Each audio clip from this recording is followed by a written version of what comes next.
All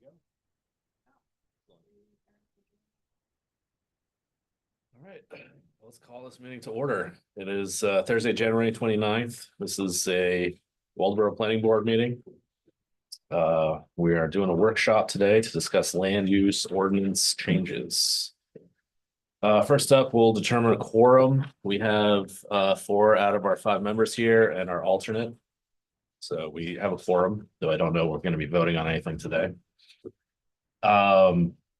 Welcome to our new members, Daniel Vanna and Lake Phillips. Thanks for being here. Do you want to say anything about yourselves? Introduce yourselves to everybody. Hi, I'm Daniel. I'm from Waldeboro. Obviously, I don't know why I said that. I live in town. I work in town. Happy to be here. I'm Lake. I also live in Waldeboro. I have a farm down the road, and I'm happy to be here and help the town. Thanks. Next up is adjustments to the agenda. Any adjustments from the board? Hearing none, move on. Citizen comments. Are there any comments from the folks here before we start? All right. How does this work in terms of? Well, we're gonna talk about a bunch of issues, but since everybody here, I believe, is here to talk about the wireless ordinance stuff, I figured we'd start with that. Okay. Yeah. So that's also when you can hear from us? Yes, Okay, yeah, great. totally. Okay, Thank you. all right. So we've had many conversations about our telecommunications tower ordinance. And I've been looking at some other towns and what they do, mostly Rockland. And I've got a bunch of topics to talk about changes, and I think that's the town planner and the code enforcement officer have also proposed some changes. I'll start with my list and then we'll talk about theirs and get into it. So topics that I am interested in modifying are screening, setbacks, site lighting, signage, generators, utility service, the co-location of other wireless facilities onto this tower, prohibited locations, and creating a separate ordinance for small wireless facilities, which are not large towers, but rather small wireless facilities that would get mounted on buildings or telephone poles and that sort of thing. We currently don't have an ordinance that addresses that type of equipment at all. And then for the folks at the town,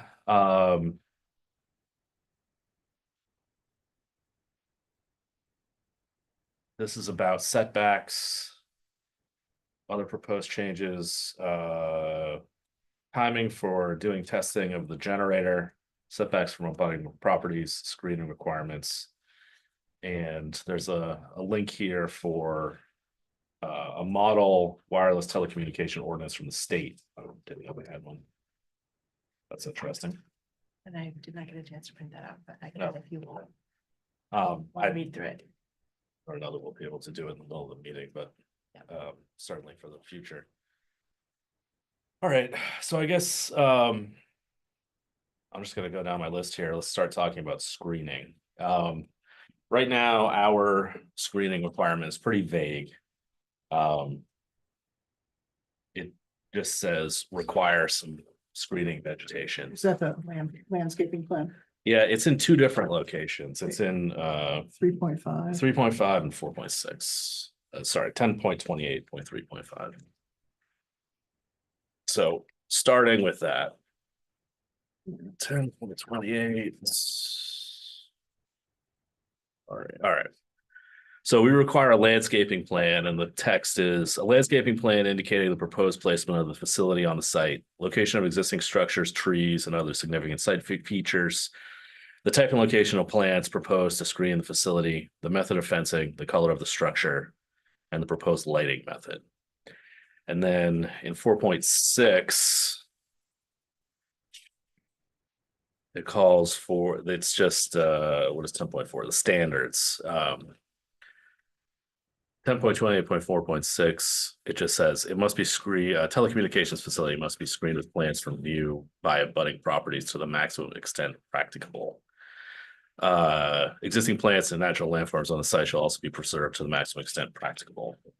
So Eric, you might mute. Sorry, I finally got it fixed, I think. Okay. Okay, sorry. Nope, it's so. What's that? You gotta mute. Better mute it? Thanks. Yeah, so but when we're saying to the maximum extent practicable, it's not really an enforceable requirement. It's very subjective. We could ask for more detail here about what size plants need to go in, how many plants, the density of them. If you're doing a vegetative screen, it's a good idea to do a series of low plants where they don't grow very tall, and then another set of plants that are sort of medium in height, and another set of plants above that. So you wind up with sort of a solid vegetative screen, and over time it will sort of fill in and continue to provide vegetative screening. There are pros and cons to this approach. When you initially do a vegetative screen, it has a lot of holes in it, and you have to wait many years for it to fill in.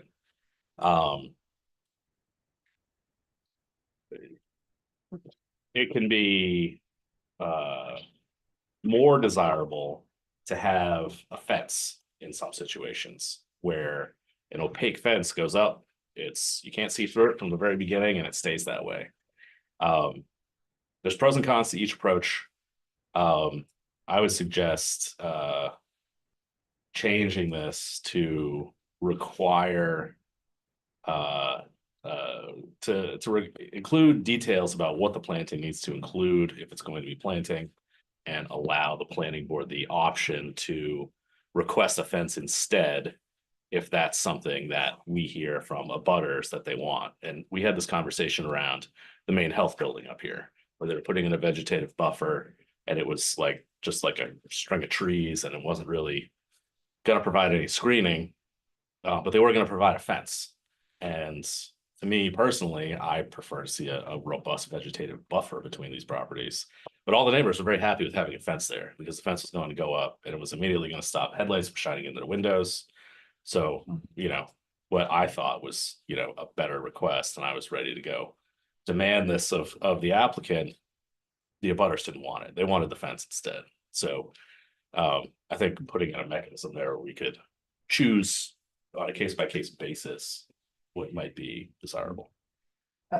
I would, just listening to you talk about it, I think that it really does have to be a case-by-case basis, because I'm thinking of security concerns, because the fence can block things both ways.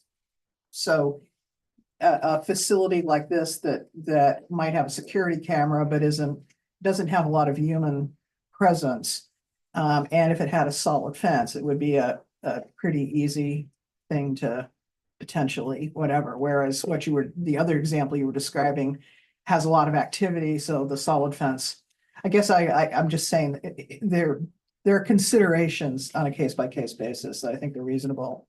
And the other thing I just want to throw in is considerations about erosion, because when you change the surface, depending on how much fill you have to put in there, sometimes sufficient planting to ensure that erosion doesn't take place is a consideration in some cases. Can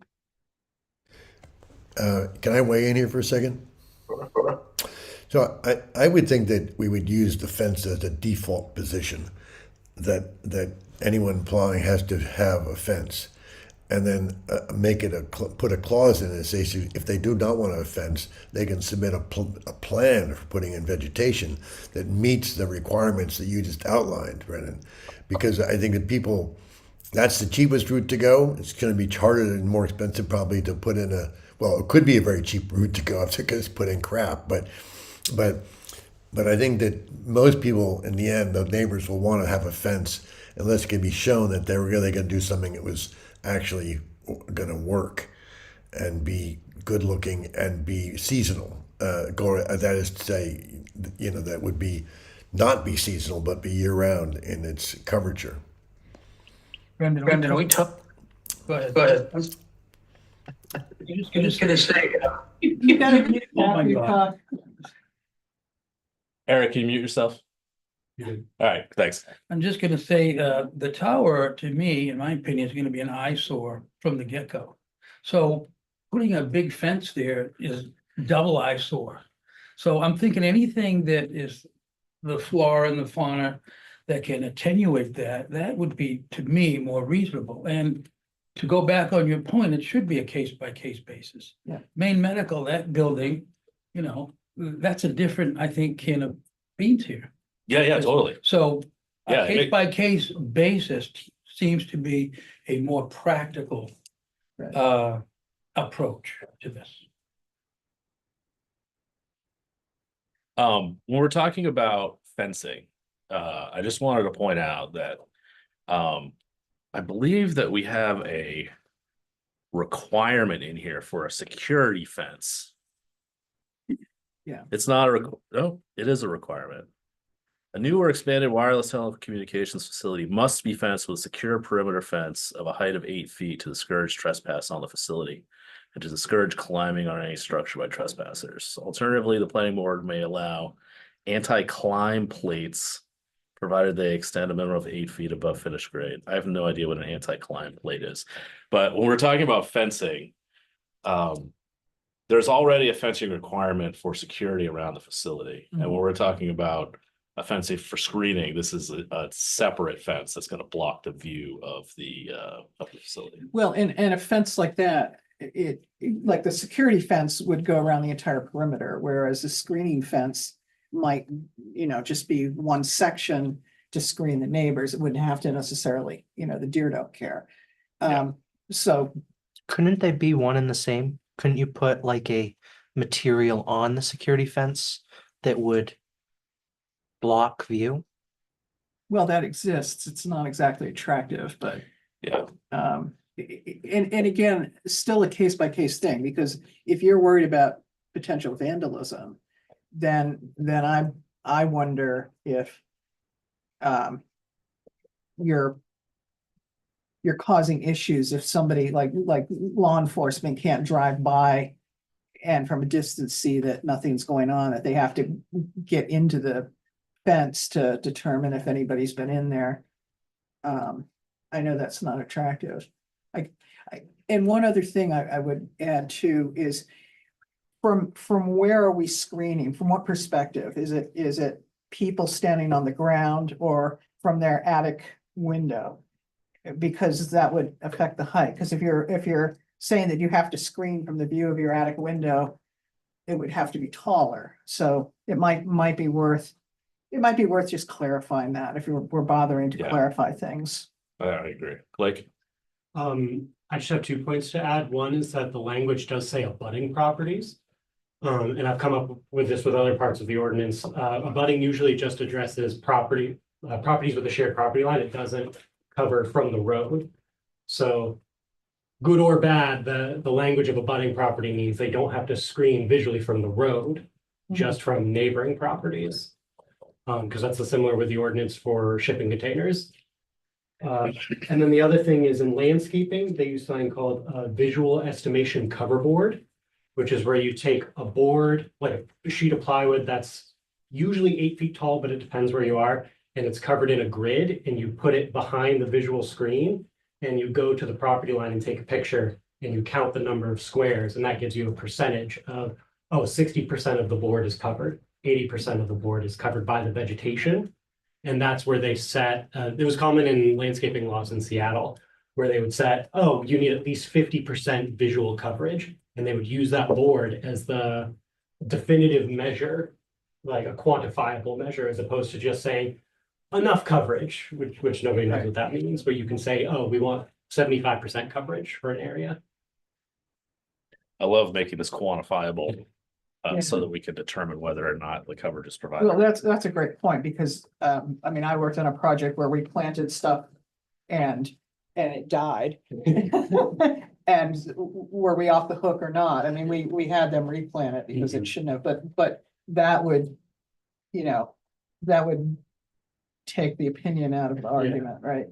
There's still fiction, but Just one other thought here. So I'm sorry, I missed the original. I was off in the original part of this conversation. So I didn't realize we were talking about the about cell tower and not about. I thought we were really talking about the health center. Health center, I feel pretty strongly about having a fence there, but the cell tower. I mean, if you do a planning on top of security fencing, I mean, and to your point. How is it going to be watered? There's no water facility out there. How are you going to sustain it, keep it living for at least a year or two until it actually takes root? I mean, it'll be dead in 6 months if there's no water, if it's no rain this summer or whenever it's built. Yeah, I think we should definitely have a explicit requirement for maintaining the plantings. Right. You make a good point, Eric. Brenda, can I ask a question? Yeah, sure. I was charged with a couple of things to bring here from some folks who couldn't make it. Yep. And I'm realizing as this is unfolding that might have been what the citizen comments were for. I was kind of applying it to. You want me to share those now or wait until this unfolds some more? Or? Yeah, sure. Why don't you do it now? I'm sorry. It's okay. Okay, so one is from Sally Williams.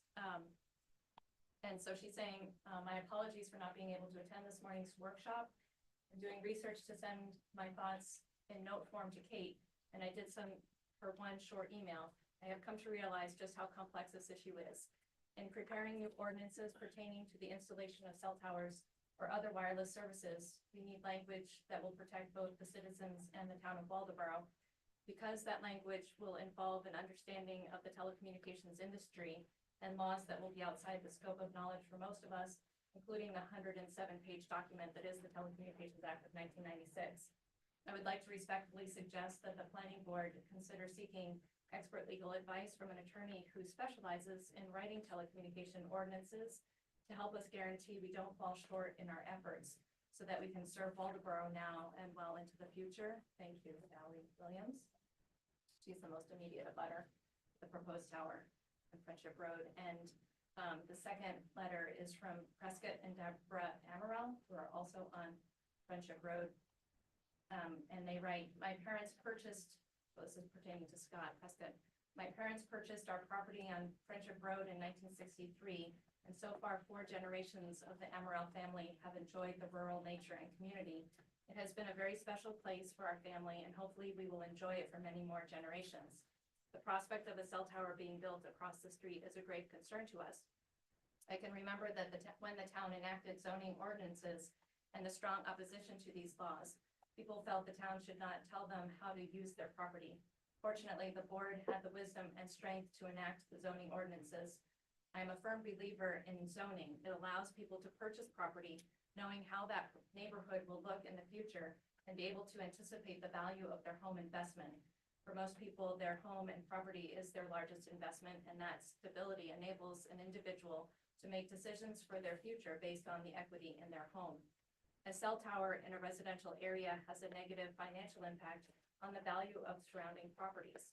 This change in the neighborhood will affect the character of the neighborhood and therefore adversely affect future home sales, renters, visitors, and local businesses in our community. This is a problem for the entire town of Waldoboro, no matter where you reside. My understanding is that the cell company is telling us where they are going to place the tower, disregarding the town of Waldoboro's existing zone requirements. This issue can and will come up again, and the next time the cell tower might be in your backyard, and the value of your house will plummet.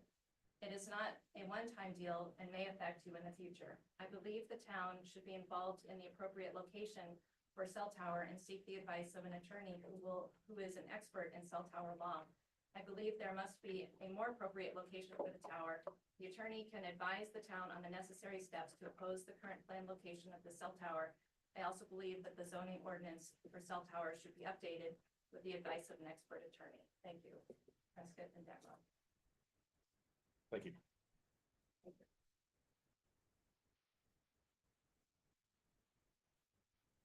Okay. I tend to agree with all of those comments. The planning board doesn't have a budget. We don't have the ability to go hire an attorney. But I think that's requesting this of the town is a worthy effort. I think that it would certainly be more effective than all of us trying to learn all of these things and doing our best. There's And the state of Maine does have a model wireless telecommunications ordinance, which has been put through the state's lawyers, so we can read that and digest it and discuss it at a later date. We Yeah. can send out that link. Yeah, that would be great. Okay, we're already 20+ minutes in here and we're still on topic one, so I'm gonna summarize screening. It sounds like there's general agreement that's requiring a separate screening fence in addition to the security fence has general support from the board. I have a comment to add if I can. Sure. I don't know if requiring it beyond whether we approve it or not, because if they're gonna put a telecommunication tower 5,000 feet out in the woods that doesn't have any abutters, do you really need a screening fence? I get that the other situation with the proposed current project is near houses, but is there always gonna be that sort of element to the project? There is. What we've discovered is that wireless developers are increasingly seeking to put their towers into residential neighborhoods. And so we're basically trying to revise this portion of the ordinance, acknowledging the fact that that's what they're going to do. Right now, the distance between towers is about 10 miles. If this tower gets built, it'll be 5 miles. The lawyer for the developer said that, they're intending to have towers every 1 to 2 miles.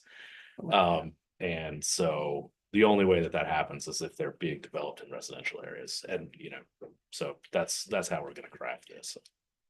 Brandon, Yeah. I got a question. I'm maybe jumping ahead, but is this a fool's errand of sorts? Because can't they just put it in no matter what anyone in this town says?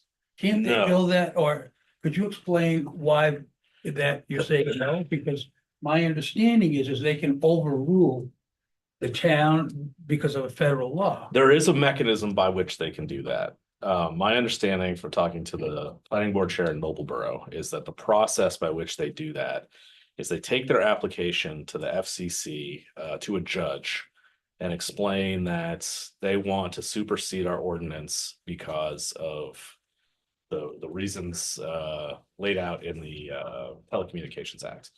And they have to prove, for example, that there is actually a need for the tower, that there is actually a hole in coverage. And when you talk to all the abutters to this property, all the people in the neighborhood say the coverage is fine. So they, just because they're coming here and saying that they can overrule us, Yes. like, that's fine. But they actually have to get a judge to go and do that and give them that power. Okay. So, some of this is, like they're gonna come and ask for a waiver from the appeals board for the rule about towers being within 300 yards of Route 1.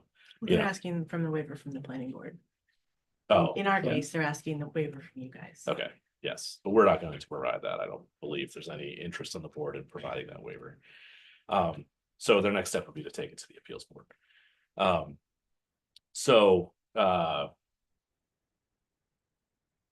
We're talking about screening and setbacks and all of these other Yes. things, and they might come and try to get waivers for all this and get the FCC to, overrule us, and that's fine. But what we're trying to do here is protect the the character of the town, try to protect the concerns of the abutters. And if they want to come and overrule us, that's fine, but I don't see any reason why we shouldn't create rules that, if followed, would create better outcomes. Well, for other people everybody will in ask town. for other things in the future, so isn't part of the point of this exercise is to make what we've got written here a little more bulletproof.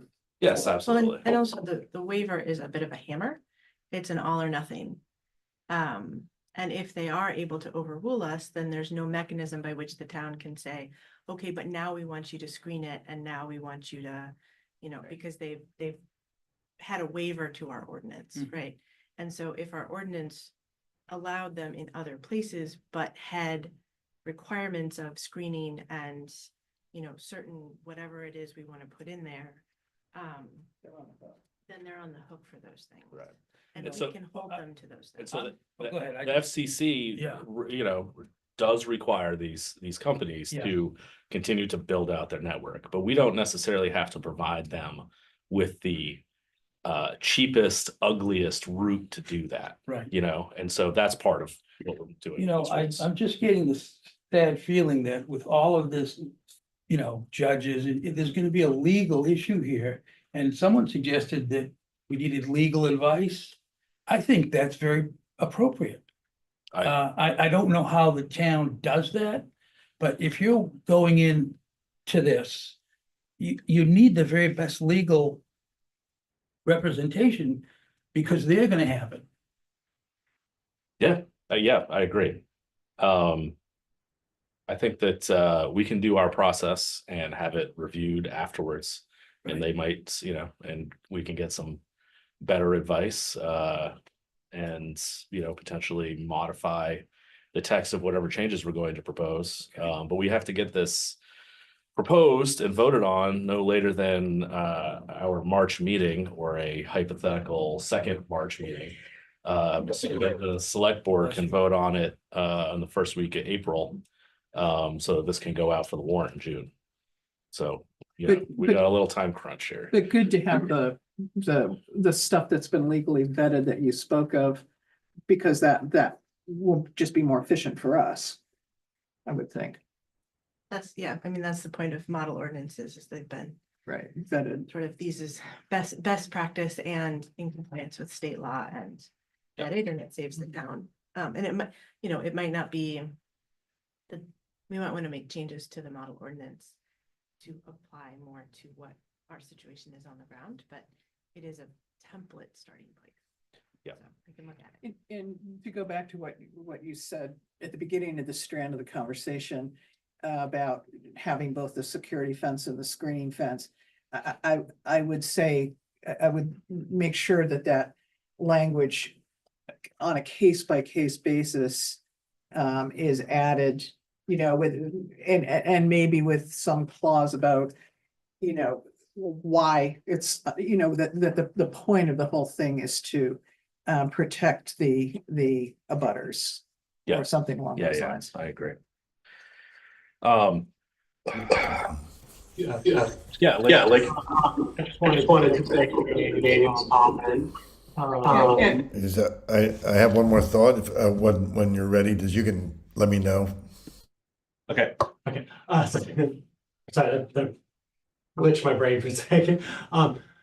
We talked about, Brendan brought up at a previous meeting that there's nothing preventing them from incorporating existing plants and vegetation into a screening proposal. So they can just say, well, it's behind 1,000 feet of shrubbery. That's our screening plan, is that there's 1,000 feet of forestry there. So it's all, that's the plan now. I like that approach. I mean, realistically, in my mind, if somebody was gonna come in and put towers up all over Waldeboro, they'd go miles out in the woods. But realistically, that isn't what they're gonna do. yeah, no, So- they're gonna put them feet from a highway. Yeah. Yeah. Okay, the last thing on screening that I wanted to bring up. Oh, yeah, sorry, Eric, go ahead. I just had one thought about, this idea about not in my backyard. And nobody wants these things in their backyard, but there is a element of safety to these towers. I mean, I've been told about two incidences where people being seamen have been saved in the last year because they had a cell phone on them when they got into a jam. and they were able to use that cell phone. Now, right now, it is true that the coverage, in down in the place we're talking about, I live out in Dutch Neck, is terrible. So all of that bay is really unsecured in terms of good coverage for people who really might have an emergency. And I think that we have to take that in consideration when we think about the cell phone towers and where they are, so people who really need them, and in this case of the indigenous community who's out there working the water, can actually have access to emergency if they have an emergency. Thanks, Eric. Last point on screening, this proposal for the Blue Sky Tower, they're proposing a security fence that's 6 feet tall with a 2-foot coil of barbed wire on top. One thing that I was thinking about making this less visually oppressive is to forbid in the ordinance using barbed wire on these fences. If you want to get into a chain link fence, it costs less than $100 to go to the store and buy a tool that will take down the chain link fence. The barbed wire is not a deterrent.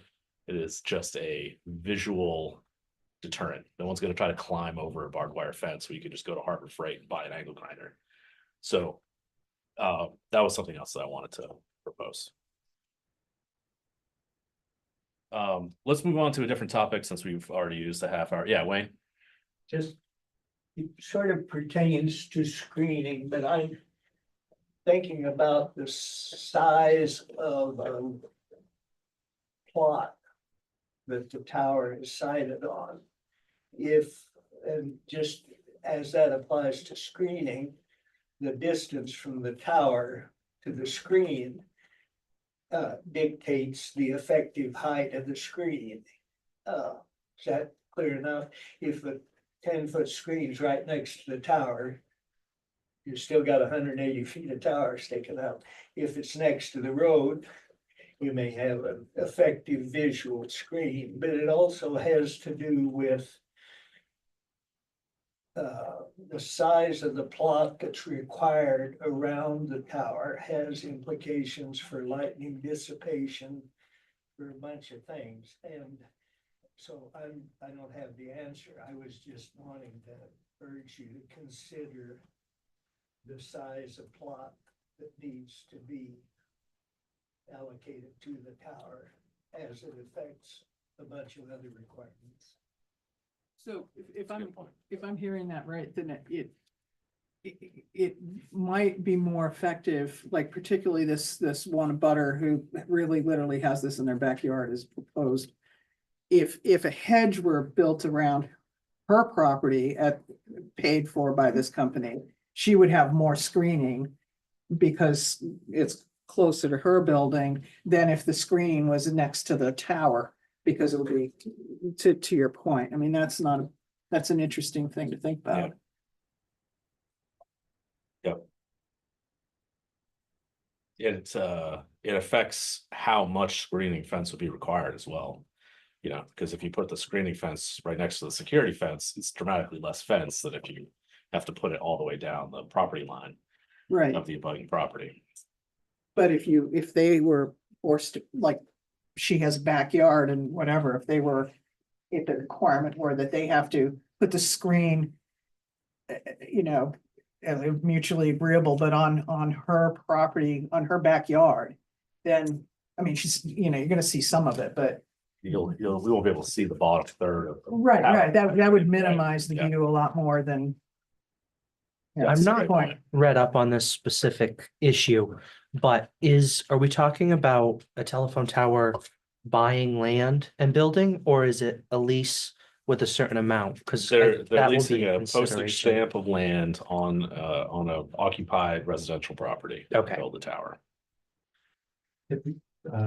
Typically, it's a 90-year lease with an option to renew, or it's a series of like 20-year leases or something like that. Yeah, this one is 90 or 99. I forget what it was. 99. Yeah.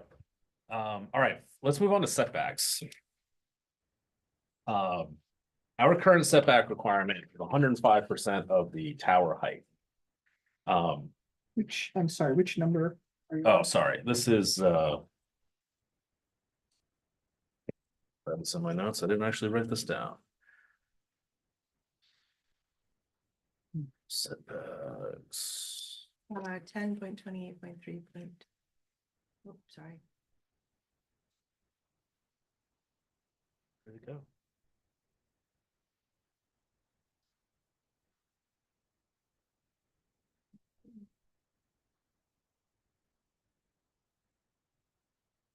Oh, here we go. It's 4.5. Oh, yeah, there it is. Okay, so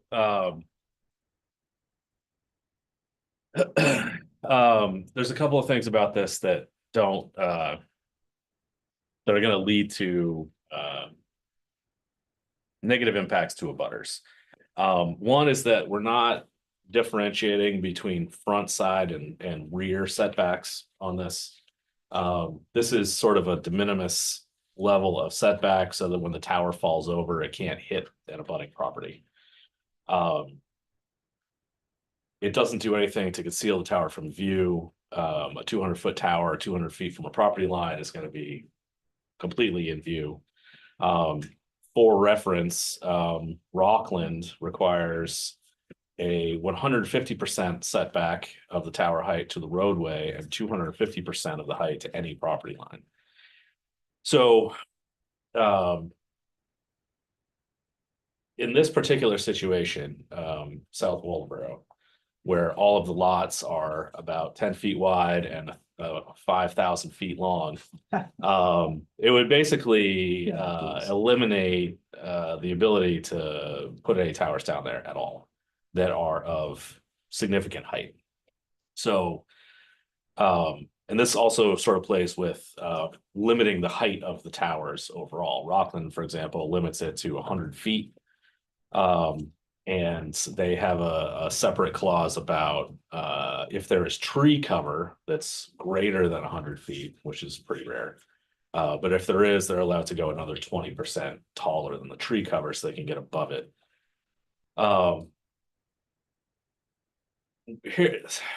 What I don't want to do is create language here that's going to create unintended consequences. So a 200-foot tower is visible from a long distance.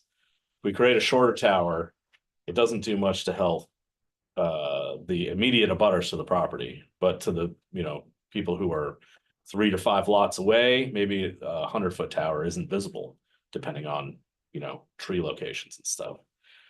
But if we choose to limit the size and location of these towers, we could be creating a situation where the developer says, well, instead of one 200-foot tower, we're going to put up 4 100-foot towers. And is that a better outcome for the residents of the town? So, what do people think about that? What's the physics of the taller tower? Does that really just give you more people that you can get involved in it? In other words, is a 200-foot tower versus a 100-foot tower? What is the gain of that?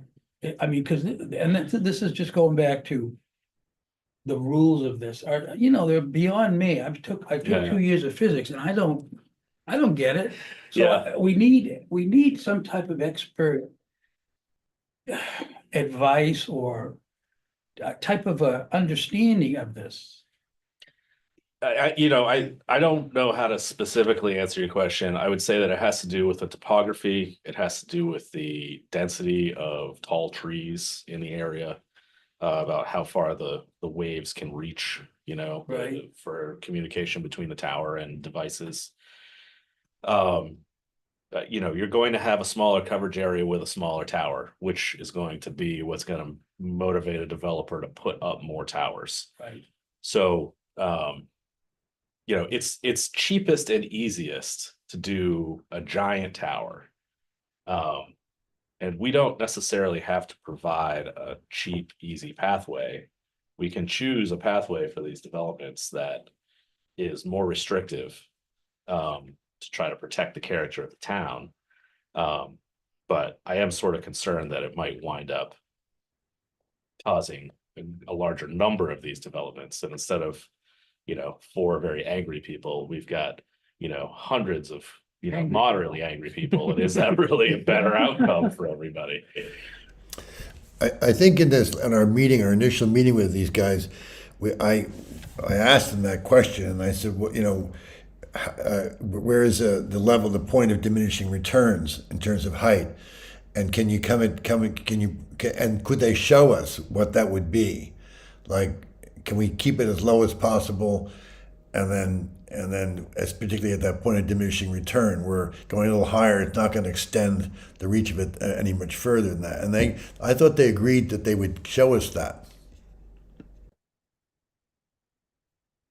Yeah, I remember something about like, they didn't have an engineer with them, but he kept referencing the engineer. And I think we have a lot of questions like that. That would be great to actually talk to the engineer, but my recollection from that initial presentation was because of the topography of the area and just how steep things drop to the river, that the proposed tower has to be, roughly as tall as they show, or there will be too many blank spots created getting down to sea level. But I've got questions about the geotech and making sure the thing, I mean, we never asked about that. I don't know if, at what point they would test that, but like some assurance that they know that the thing is, going to be on ground that's solid enough to support the height and, Yeah. none of that was really discussed. So I could just think of a bunch of reasons why an engineer would be good. And then also somebody in that meeting made an interesting suggestion about moving the tower, which isn't that far as the crow flies, over in the area of that old dump over the line in Cushing. Which, might be a viable solution for everybody, but it would be nice to get a response back. Because we haven't gotten any response back about alternative sites either. They have, they did look into that site. They couldn't anchor it at that site Okay, because they couldn't get into the ground. okay. But they are taking the suggestion, and part of the reason it's taken them so long to get back to us is that there was some request to push it as far back on the property as possible, Mhm. away from Sally Williams's property boundary, and they are apparently doing that. I've talked Okay, to the that's lawyer, who said they hadn't come back to us yet with their application yet because they were redrawing all of their maps to put it at that location, and that's the location that they're going to be doing the photo simulation at on the 14th. Okay. Is not the location they brought to us at the preliminary meeting, but the new location, which is I think like 150 feet or 200 feet farther back on the property. So it doesn't surprise me that the actual location where the dump was could not support that because it's disturbed, but things along the perimeter, I don't know where the property lines lie for where that dump is. I don't know if they tested just off of the, I don't know that. yeah, anyway, but that's good to hear. Wayne? Just the issue of tower height doesn't have a simple answer because a cell phone company uses several frequencies.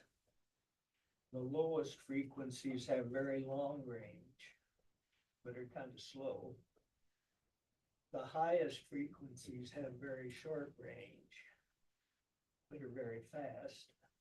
And it's up to the company which frequencies are being used in a particular location. I'm told that none of the high frequencies of 5G cell service are being used in Maine at all. That is the highest frequencies have a range of about 2/5 of a mile under the best of conditions with no rain, no vegetation, no nothing.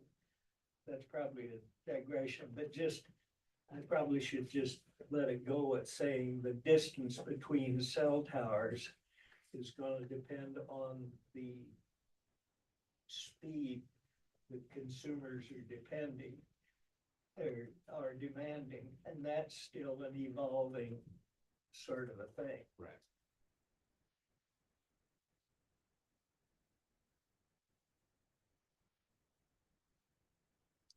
Any thoughts on setback distances?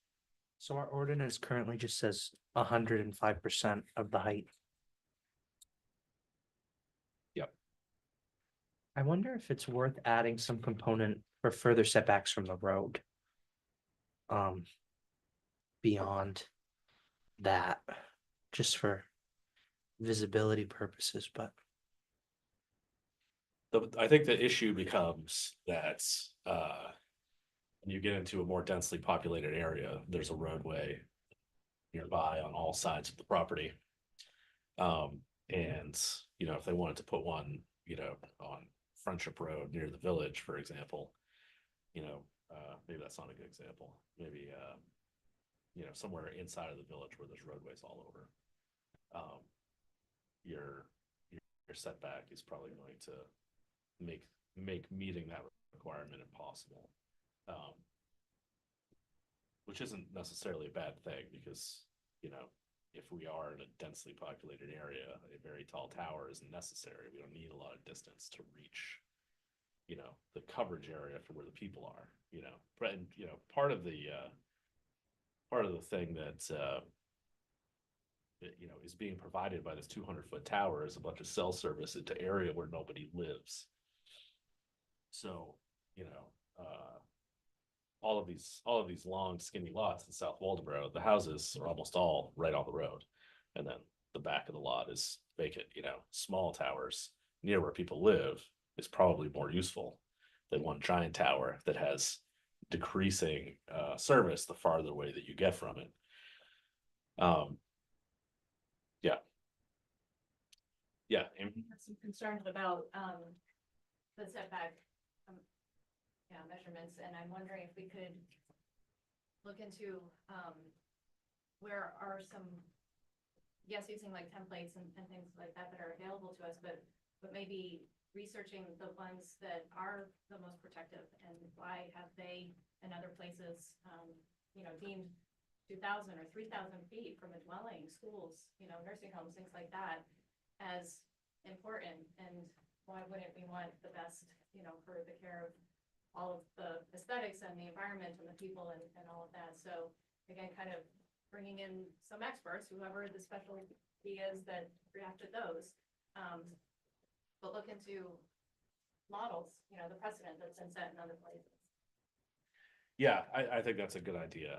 That's why I picked out Rockland, because a couple of years ago, Rockland decided to go to court to fight a tower, because they were having their land use ordinance overridden by a developer. And so they wound up making a bunch of changes to their wireless ordinance. And it's to see what they had. So it is significantly more restrictive than what we heard. Eric? Wouldn't it make some sense to actually to invert the relationship? If a tower company wanted to put in a taller tower, the taller the tower, the further you'd have to go back. But at the same time, because of this issue around these lots being very narrow, as you pointed out earlier, that the further you go back, the less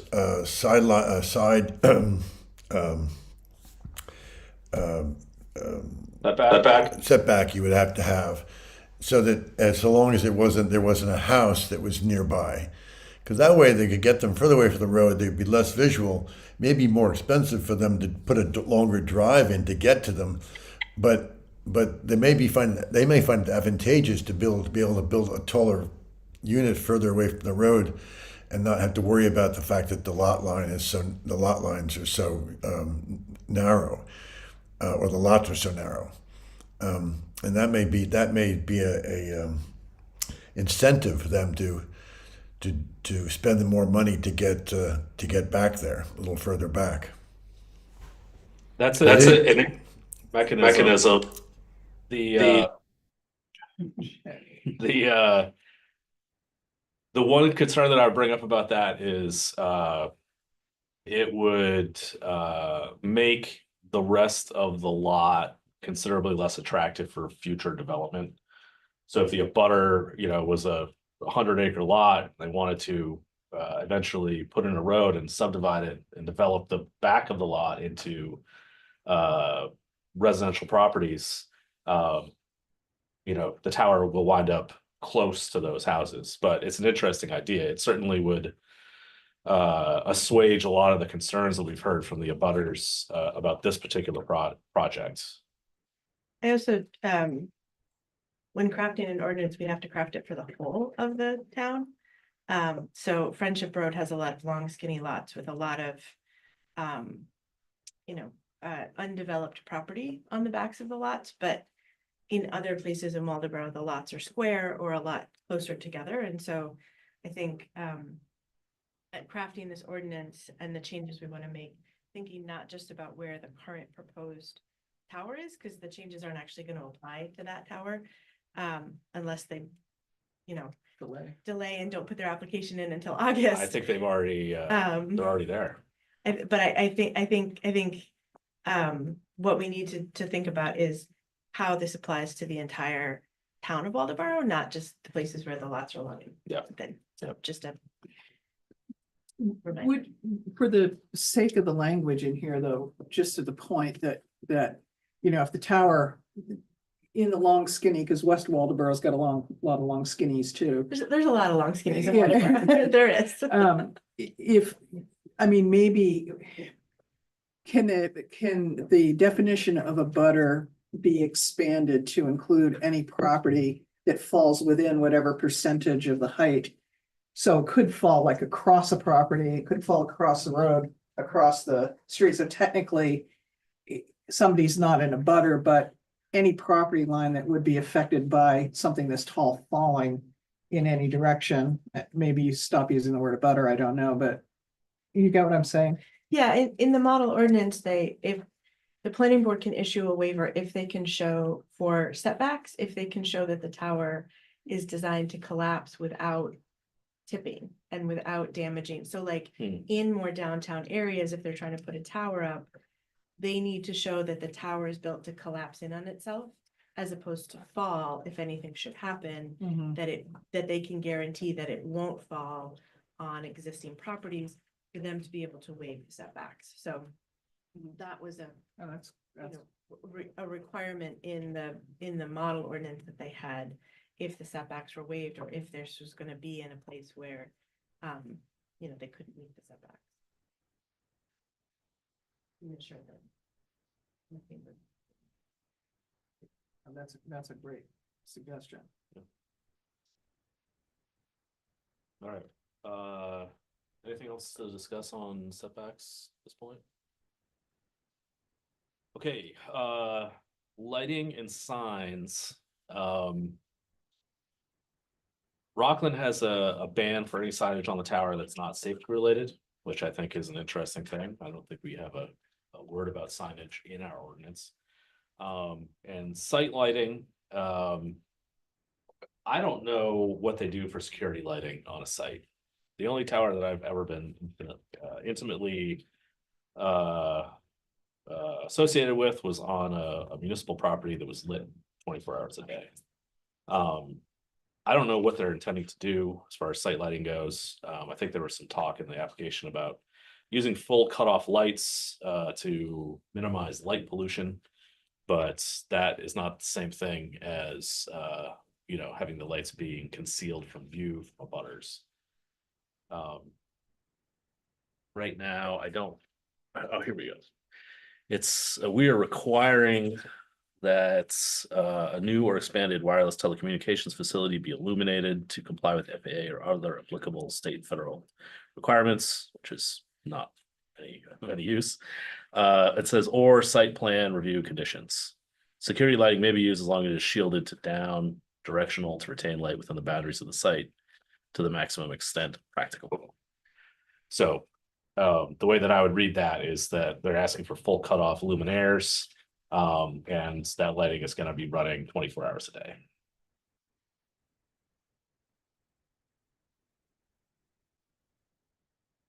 would it be on timers? Just, I'm just thinking. Yeah, I mean, maybe they have it on, like So it's like not- a light sensor, so it only comes on at night. Right. Um, Can it, but could it all be night on, long. could it be on a motion sensor? I thought about that. And I don't know if that's more or less annoying. Yeah, I know. Motion sensors can be picked up by like movement of tree branches and stuff. Yeah, Sometimes yeah. Bird lands. in It there. actually provides like blinking lights, which can Right. be More annoying. more annoying. Yeah, I get that. Speaking from experience, I know motion sensor light.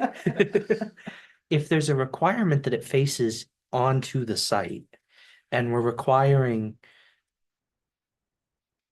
protective screening, or not protective, but visual screening. I mean, we're not talking about a light that's gonna face right at their house. They're gonna put them to face in towards the tower. Well, the lighting that's available, I mean, I speak from working on several projects with athletic fields, outdoor athletic fields, and the new lighting that's available compared to older athletic field lighting. And it used to be that you just would flood the zone with light, and the newer lights, I mean, it's almost like you're walking from a curtain of light to dark. So there's a lot more sophisticated stuff out there. I don't know, the language you use might be the right language, but I know that technology is a lot better than it used to be, and asking for that would be not a bad thing. Yeah, the language in here and what I was saying about full cutoff, that's about shining the light downward, and that's about reducing light pollution, which is like about keeping the sky dark. Right, of course. But if you've got a square facility with lights all shining inward, like that's good, but this light shining inward isn't bothering the abutter over here, but this light shining inward is pointed right at their house. Right. So like you can do some things to make it less obtrusive. But no matter what, you're gonna see the lighted facility. But, well, you can see it, but there's less light spill with those newer lights. Yes, yeah. So you're just seeing in the distance, there's something over the lit up. That's not as annoying as the light The state prison. going on. Yeah, exactly. right. Like, Or a parking lot. I was recently reading the dark sky ordinance they're trying to put forward in Washington. And they had very precise language about the kinds of lights that can be used in the scope and like all the technical terms for light spillover and things like that, which might be helpful with crafting this sort of. yeah, totally. We could ask for a map of the total amount of lumens that are going to be spread around the Right. area. Like that's a pretty simple model to make that we could demand be provided. In a reference like Musco Lighting does a lot of that kind of thing, and they probably have that sort of information, so you get the right language. Yep. Okay, anything else on lighting? Okay, generators. Right now we have a 4.11. 4.11, thank you. Says operation of a backup power generator anytime during a power failure and testing of a backup generator between 7 AM and 10 PM are exempt from the noise standards of Article 7. I think that we should absolutely change this. There's no reason to exempt these generators from the noise standards. You can make any generator meet a reasonable noise standard. It's just an additional cost to the person putting in the generator.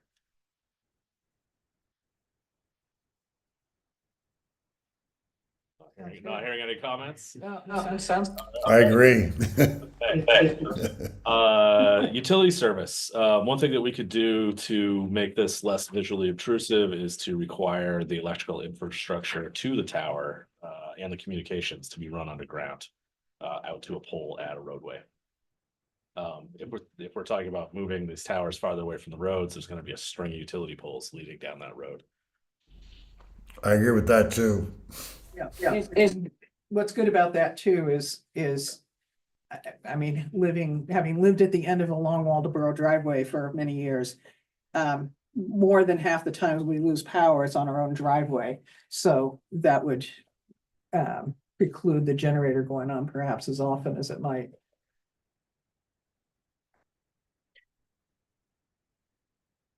When we talk about utility poles, are we talking about like standard service or is it gonna be like the really thick ones like they put in for the solar field up in Winslow's Mills? Are we gonna see like one or two, or are we talking about like 15? We're talking underground. Yeah, well, yes, but Yeah, I don't know. There aren't huge power requirements for this, I don't believe. Like, I don't think you need to run big three-phase power into these locations. But it would be, I think you're talking about regular utility poles. The underground, is that cost prohibitive to bury all that? It's definitely more expensive than putting in poles. No Right, I was question. gonna say. Yeah. Yeah, it's more efficient over time Right. because it right. doesn't get knocked down in storms, I see. But initial cost is definitely more expensive. Yeah. I know we're talking about tower specific, but any development, if you want to build on a rear lot, whether it's a house or a special use building. I mean, this is kind of a special use property, but if it's cost prohibitive, it's just electric poles. I mean, we're not talking about crazy electric service. I don't know. But this is just for some towers, this section, that's my I understanding. know, but it doesn't look different than if somebody built a house. Is it really a major concern that what the electric service looks like? I think the concern is the, how much the generator might run. If the power is knocked out to your house, you'd notice right away and try and fix it right away. To the utility, I mean, they have sensors and things, I imagine they will know fairly soon, but, that the generator might have a longer time to run before someone comes and fixes it. I That's an think it's about interesting the point. Yeah. Yeah. generator. But if we're gonna make sound That's true. requirements on the generator, we're not paying for the generators or to run them. Does it really matter? If we're gonna make that sound requirement. We're not paying for the poles either, so I mean, or for the underground. And I think aesthetically, but I also believe that I think it's true that running them underground is going to be a lot safer overall for the whole operation. And they're going to amortize this thing over a long period of time. So the thing's going to stand forever. You know, they can easily, but I think, afford to do that. I don't think it's that much. I don't think it's prohibitively expensive. It's just more expensive. Yeah. Well, So just so we're all sort of on the same page about generally what the costs are here, and like the revenue. A cell tower generates roughly $10,000 a month in revenue for the developer, because if it is full, and it probably will be full, because they're offering to co-locate service for various different providers. So like Verizon is the force behind this one, but once they put the tower up, T-Mobile or whoever else is also going to put their equipment on this tower, and they're going to be leasing the space on the tower to these people and drawing in revenue. I don't have a lot of sympathy for a corporation bringing in $10,000 a month about trying to make the thing attractive for the neighbors. So I would say though that one thing that requiring the underground power would do would be to provide an additional incentive to pull the tower as close to the road as possible, mhm. because of that initial cost of putting in the power to that location. So that's something that we should consider when we're thinking about this. Well, one other thing to add too is my understanding is they have to build an access road down to the site anyway. Right. And it's a lot cheaper to bury power while you're building an access road than to ask somebody to do it after the fact. Yeah. So Any other thoughts on utility service? Okay. Co-location.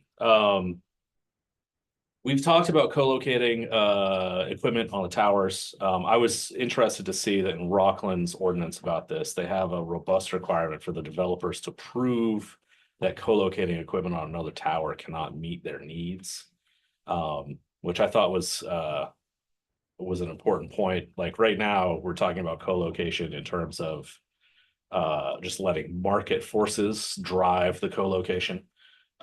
Because once the tower is there, other services are going to want to put their equipment on there. But requiring requiring co-location will prevent every single cell company from putting up their own tower and filling it with their own equipment and not allowing Brendan, is there competitors to use anything space on the in any tower. ordinance that says, okay, so Verizon puts one up, and then all of a sudden there's three, and then there's five of those little repeaters, and then you got 15 around there. You're talking about separate towers? No, the separate, the repeaters that they use. Mounted on the tower? Yes. Yeah, that's what Yeah. we're talking about with co-location. Is that, I mean, is there any way to limit that, or is it? No, to me, it's desirable. You want as much equipment on that tower as possible because the more you are condensing all of that equipment onto the towers, that reduces the total number of towers that you're gonna have in the I see. town.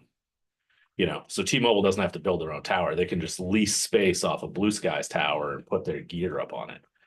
It's never been explained to me, and I know when the gentleman was here, is there some health issues here that nobody has explored, or can they give you the clean, bill of health that's saying this doesn't affect anybody? You can't, no, because the research, there's lots of research that's done around it that is not enshrined in our 30-year-old telecommunications law. Right, There is a requirement in Rockland's ordinance to provide proof that the full load of equipment is not producing electromagnetic radiation that exceeds FCC standards. I think Right. that's something that we could consider adopting as well, just to is the FCC standard modern or adequate? Probably not, almost certainly not. But we could at least demand that they are showing us that they're meeting the FCC well, I standard would at very least. strongly push for that, because With there all was the co-location on it. Exactly. there was a study where power lines coming out of Wisconsin, there was a higher degree of leukemia in children. And you're I not gonna remember tell me that they can say, nope, there's no health risk whatsoever. Yeah, So absolutely. I would be push very strongly for some type of report or suggesting that, something, you can feel safe to, in this environment. Yeah, I totally understand. I don't disagree with you, but I think it's one of these subjects where, they'll find a study that supports them and we can find a study that supports us. And I'm not sure the science is definitive. Yeah, and I think that's why you have to unfortunately settle on the FCC requirements, because that's the I agree with only. you. Excuse me, can't you insist that they give us a definitive study? Well, my point is, just like in a court, I can hire my expert and you can hire your expert. And my expert would support my point of view and yours. I mean, I don't know that it exists. That's, Well, I'm pretty sure it doesn't exist. That's why I say that. It's not our problem. It's their problem to prove and show us a definitive study. And if they can't do it, then there's no problem. According They to can't put up their tower. well, except according to the Federal Wireless Telecommunications Act of 96, I think it was, we cannot deny a tower based on health concerns alone. Oh, my goodness. Really? Okay. It's written into that, wow. Okay. that cannot be the only, the only basis. It could be one of the basis of denial, but it cannot be the only basis of denial. And it was written into that. And they have to comply with the FCC regulations, and they have to show us that they're complying with the FCC regulations. Right. Anyway, so the question is, are the FCC regulations adequate? And that's kind of beyond our I scope. was gonna Yeah. say, being compliant doesn't make it okay, it doesn't make it Right. healthy. That's a 30-year-old study. And So I that's, would just push back on that big time. I think that your eventual outcome is gonna be that they're going to go to the FCC court and a judge will say this town could comply with the FCC rules like every other town. We could put the language in there, but I think it's ultimately kind of toothless. Amy? Well, I was gonna say that there's, it does come down to language, so even if it's not explicitly said that there's a concern for health, there are different ways to and I'm not the expert, but I've done some reading, but I'm not gonna be able to relay it all easily right now. I have a copy of some of the stuff that I've been looking at, but like general welfare and things like that. But this is where the precision of how it's worded is really important. So that it doesn't just, it's not just seen as, oh, you're just calling it a health concern, but and also the interesting thing about how our FCC has a regulation that's considered safe, where across the world, the deemed safe level is way less. So whether or not we can, I don't know that we can use, outside the United States data, but it just goes to show that there's more to be understood. And hey, the United States is way off on this number, but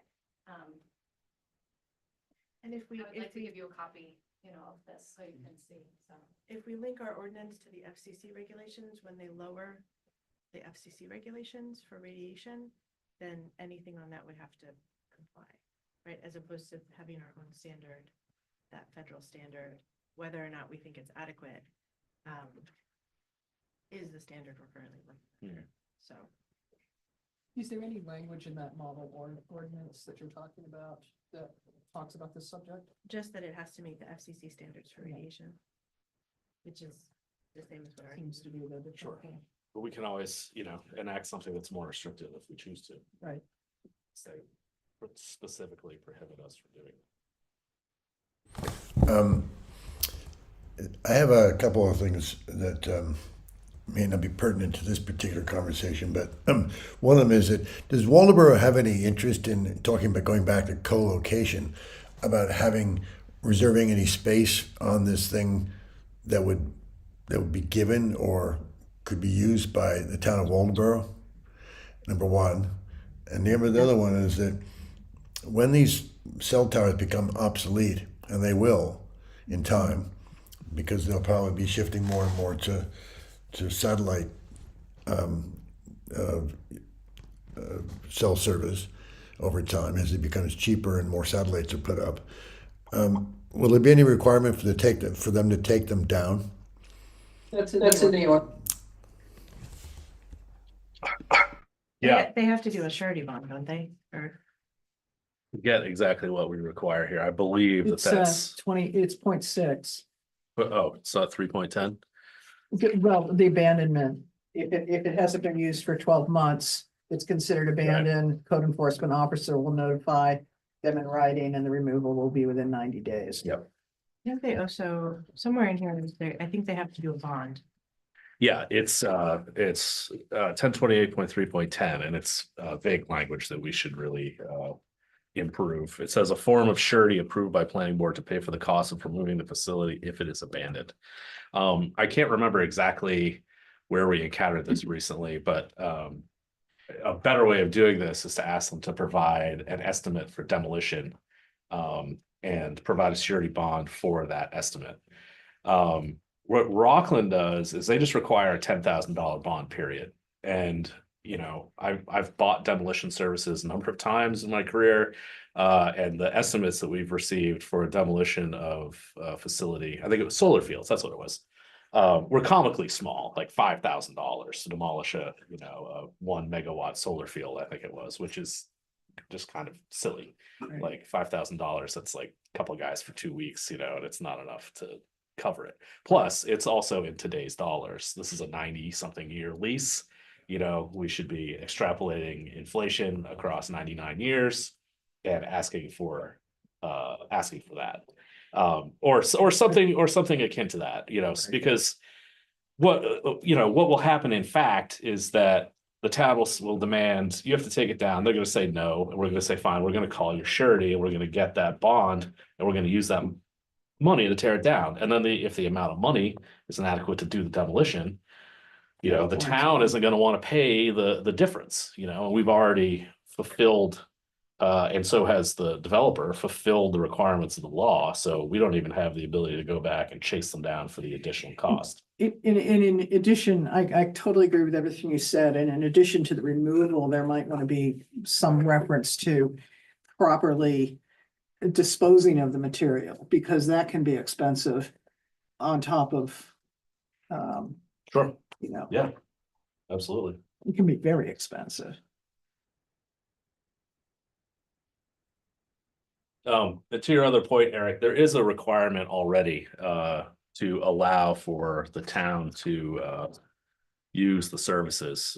It says allow local and county community operations, communication devices to be installed and maintained free of charge. That's in 10.28.3.9.4.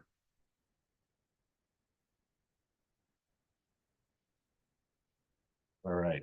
Well, just one, that's really good. So what, how are we leaving this thing about the obsolescence and about, I mean, are you gonna, I think some language has to be written into this that will really allow for it to have the money to actually fully take it down and dispose of it.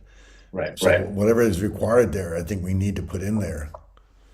Maybe we to the web piece and say, provide an estimate to tear it down today and using typical inflation rates for the last 10 years, extrapolate that out to the end of the lease period. 3% per year for 99 years. Probably wind up with a bond that, is not $10,000, it's more like $100,000. And, that's a pretty reasonable bond to provide. I would imagine an organization like this is buying bonds at 7 to 12% of the face value of the bond. So, we're talking about a month's revenue for the developer. Seems pretty reasonable to me.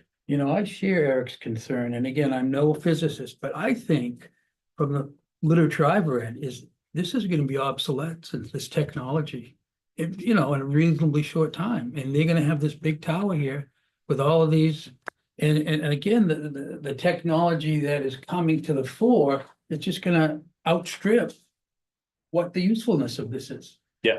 Yeah, and so I think that taking the demolition part of this seriously is Very important. seriously. Yeah. Okay, couple other things I wanted to talk about here. Prohibited locations. I thought that this was interesting. Rockland doesn't just say build it 300 yards from Route 1 like we do. They actually provide zones where it is prohibited to build wireless communications facilities. Kind of a belt and suspenders sort of thing, but it at least forces a developer to go to the trouble of trying to supersede our ordinance if they decide they want to try to build a tower in historic village, for example. And I think that was one of the town's suggestions, right? Was Yeah, it was to at least limit it from the downtown and historic village areas. right. Well, you could actually just also put it any kind of density, just figure what that density is and then just apply that to the code. Is any more than, I don't know, whatever that's just within any more than 50 people or 100 people within a certain distance of the thing. Sure.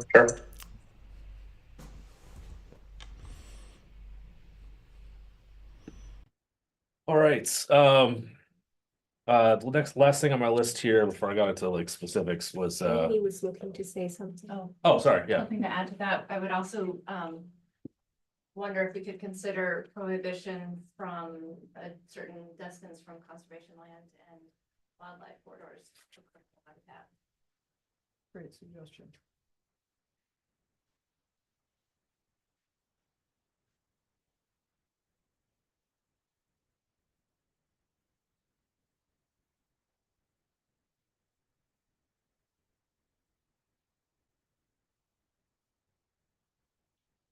It's a good idea. Thank you. Small wireless facilities, I mentioned this earlier. I think that we should come up with a set of rules for these. If for no other reason than to encourage a different pathway than building giant towers. Realize we don't have a lot of tall buildings in town. But if the goal is to provide uninterrupted cell service down Route 220, down through all the hills and valleys, you can do that on poles just as easily as you can with a big tower. it's, I don't know what the relative cost is, but, you know, where the people are is not necessarily where the coverage is going to be provided by this large tower. This is more of a urban thing than a rural thing. I realize the town's mostly rural, but it's something that we should consider doing in the future. I had a couple of other suggestions here specifically to make changes to lines here. Yeah, Would a small cell technology be considered an alternative technology to the tower itself? Not as urban and need, whatever, but I don't know that much about it. Yeah. But the person who wrote the second letter, whose name I can never remember, Prescott, yeah. he had mentioned during one of our meetings that he had lived in a town in New York, and they convinced a developer to, instead of building a tower, to build a number of small wireless facilities on poles in the town. And the town got them to do it, you know, and a couple of antennas every half a mile or something on a utility pole is far less obtrusive than, you know, large towers. And So would those still have, I would wonder if those would still need to have that RF emission, you know, least amount of impact as far as that goes too, and regular studies of maintaining that. I don't know what the regulations are about that. Okay. You know, you make an interesting point, because, you know, instead of being, you know, some long distance away from the emission source, you know, if you've got an antenna at the end of your driveway, all of a sudden you're closer to it. Yes. So if that's your concern, not the visual concern of having the towers, you know, sticking up above the trees, that, you know, maybe this is not necessarily a better outcome. Well, it's the both and of what you were saying before, unintended consequences, you know, so Right. there's two ways of looking at all of this stuff. Yeah. That's an interesting point. I hadn't looked at it that way. More to be learned. Yeah. All right, so a couple of other changes that didn't really fit into any of this stuff here. 10.28.2.5, this is related to broadband internet infrastructure, which is built in here, but it's a different thing for some reason. The last line here is planning board may waive any of the submission requirements below if it determines that the project would not have a negative adverse impact on adjacent properties and uses. I'm suggesting that we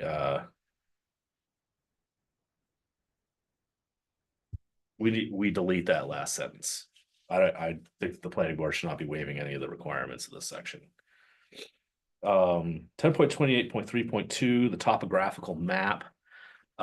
We have a distance on this, of saying provide the map within a 5-mile radius. To sort of understand why the development is happening the way it is, you need to look at this from a larger radius. If you go to the FCC site, you can get a pull down map. This is a cost-free thing for the developer, but it would increase clarity for people who are learning about this development. So like, if you look at where the towers are around Waldoboro, Friendship, Cushing, Warren, you need to sort of understand a larger area. So I think we should change that to be 20 miles. And sort of related to that, if you look at where the towers are currently located, the proposed location for the Friendship Road Tower is geographically sort of equidistant between the existing towers that we already have at the Friendship Fire Station and then the 2 on Route 1.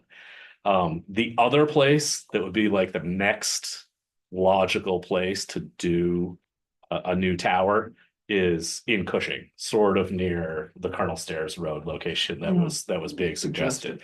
So you know, the next tower that they're going to propose to build will probably be in Cushing, sort of in that general location. Landscaping plan we already talked about. Can I ask a question about that? Yeah. So if it's good enough as an additional tower, why wouldn't it be good enough as the instead alternate location tower? I think because of the ridge that runs through there, you know, the ridge that you're riding down on 220, the ground source slopes away to the water on the west side and then down towards the river on the other side. And I think that just from the altitude, you know, the shape of the lands, like you're not gonna be able to get coverage into the location where they want to put this Right. tower from that location in Cushing. Unless the tower's taller. Right, exactly. 10.28.3.2. No, that's not the That right was the number. topographical. Sorry, 3.8.2. Uh, This is about demonstrating that no existing building site or structure can accommodate this.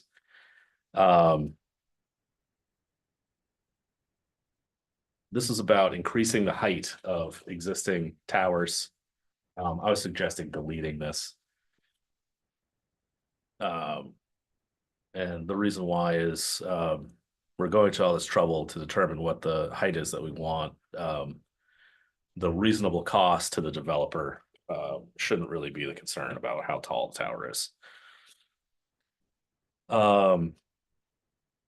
Surety we already talked about.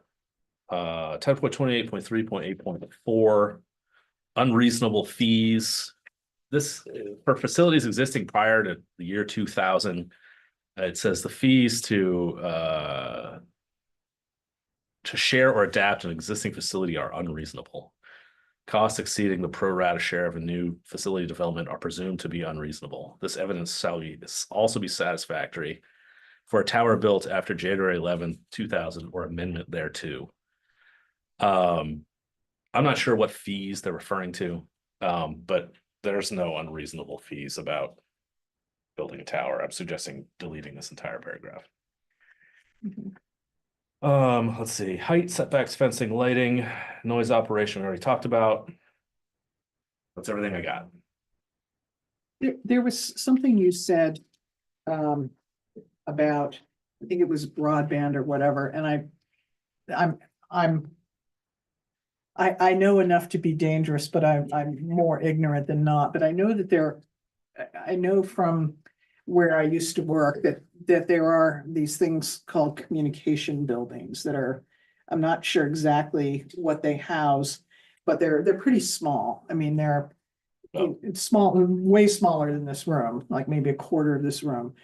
But they are hooked into things, and I didn't know if that fell under this body of stuff or not. It's interesting. And I think my guess is they're like hubs for things like servers or whatever, but I'm not entirely positive. I know there was one that was surrounded by my employer's property, but I never got to go inside and see what Yeah. secret stuff was in there. But there were considerations about them maintaining those little buildings and things like that. I don't think we have anything specifically on there aside from the request that they be colored to fit into the existing landscape, you know, so no, you know, lime green buildings. But Yeah. other than that, like, I don't think we have much in here about, And I mean, Those the buildings one I'm thinking of is specifically. pretty inoffensive. But I just didn't know, when you made that reference about other things other than towers, I didn't know if that fell into that or not, or. I don't even know if there's one in this town. I think if it could just be covered under our building requirements. Okay. Sounds reasonable.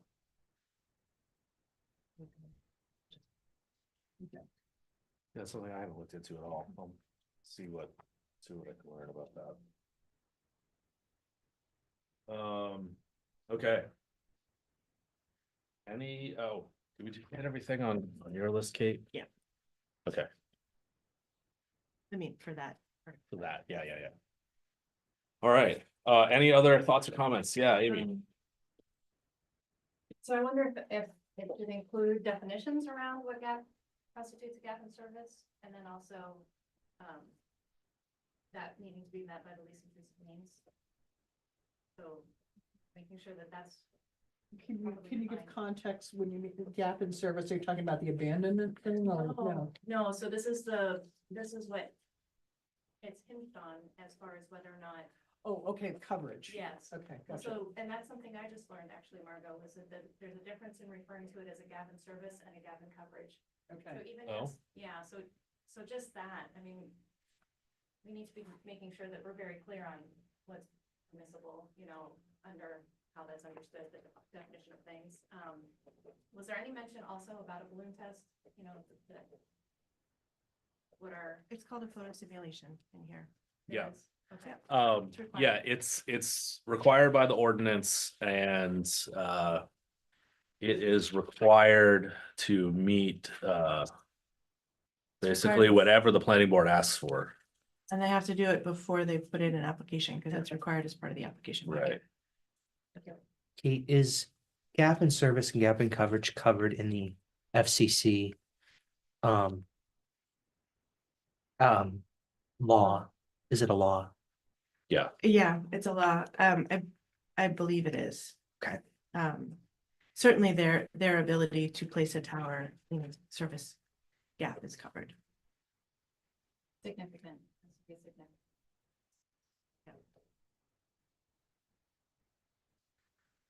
All right. Any other comments on changes about wireless communications facilities?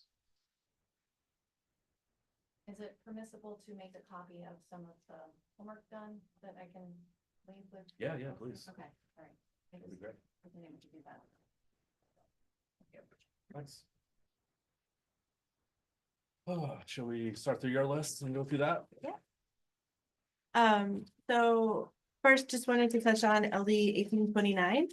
It was enacted into law in June of last year.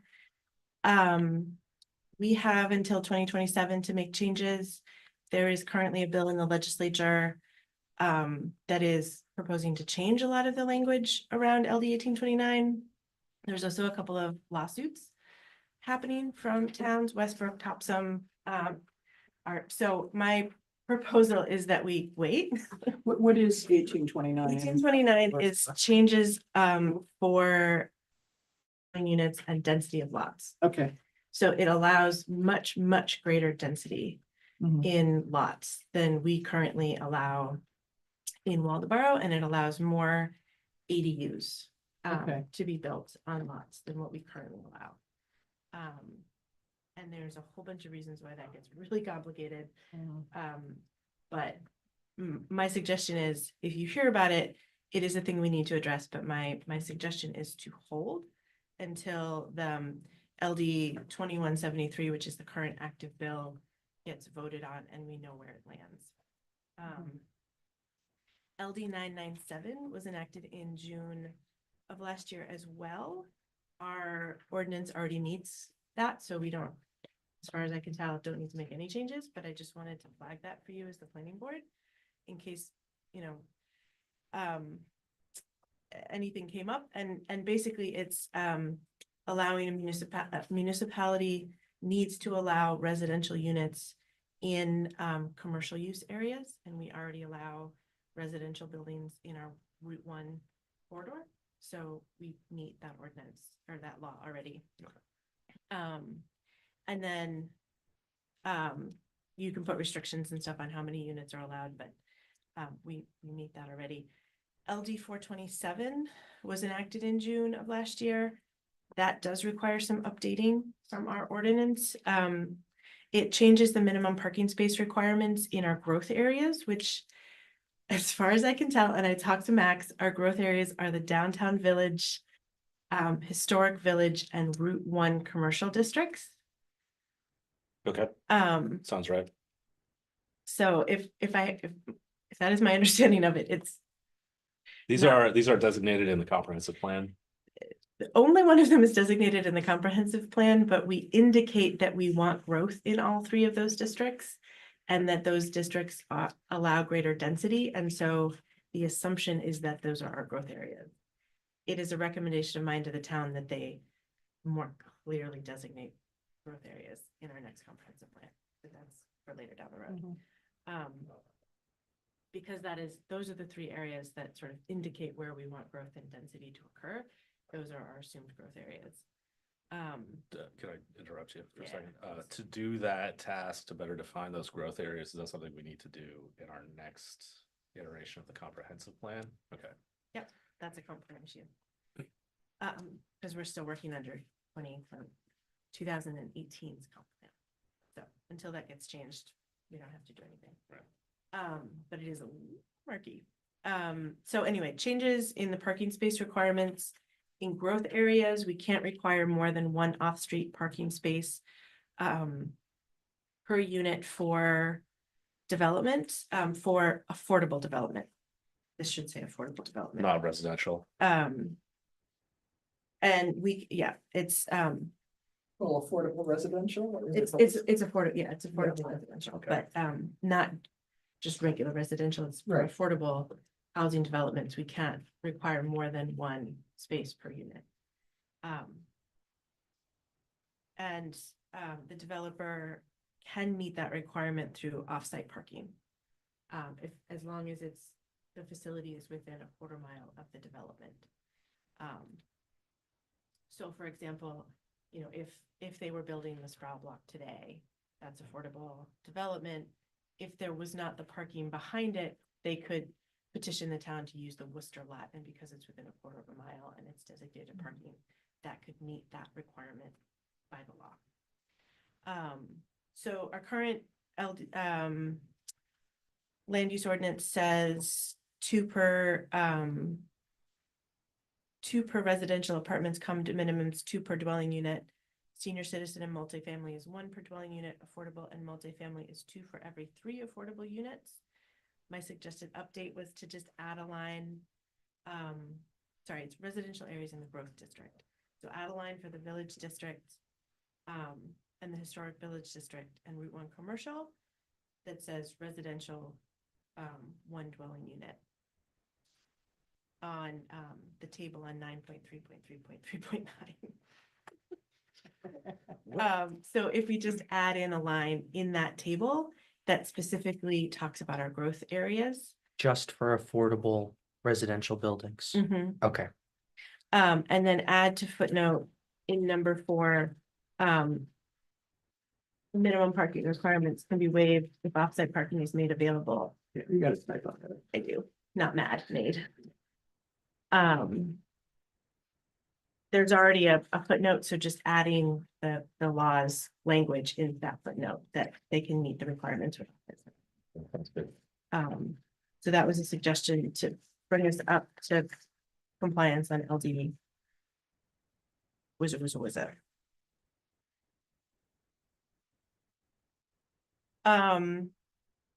The rest of these are changes that were suggested by Mark Stoltz and I, just sort of given our use and application of this over time. Some of these we talked about at a previous meeting. Yep. So a couple meetings ago, I think it might have been November, we talked about Article 3, where it says, if approved or approved with conditions, code enforcement officer shall issue a permit for the proposed activity. Mark took issue with the word shall, just because the shall implies that a permit will be issued no matter what, and his point was that sometimes there are conditions that need to be met before he could offer the permit. So I think where we landed in the meeting when we talked about it was we needed to simplify the language, but was looking for more guidance from you all about what you wanted in that language. Yeah, so Mark's suggestion was to change shall to may, which is definitely a no vote for me. Because it means that our approvals only matter if Mark happens to agree with them. And so, his follow-up to that, he said that he gets a lot of applicants who seem to think that they don't have to do anything further once they come to us and get it approved. I might suggest, just adding to the end of this sentence, following receipt of a complete permit application. Or you could just qualify the shall with the language that he provides. It shall happen, assuming that all code issues that come up have been resolved, something along those lines. If they're coming to the planning board for permission, wouldn't it make logical sense that there already is a application? I mean, we're not gonna put people on the docket that haven't submitted the documentation to get here. That's not the same as a building permit application though. And I think that that's where people are getting hung up because they think that after they go through the work of getting approved by the planning board, that they don't have to then go and apply again to get a building permit, because that's the role of code enforcement, not planning board. And I think that that's the obstacle that trying to The get rub. removed. Yeah. That makes sense.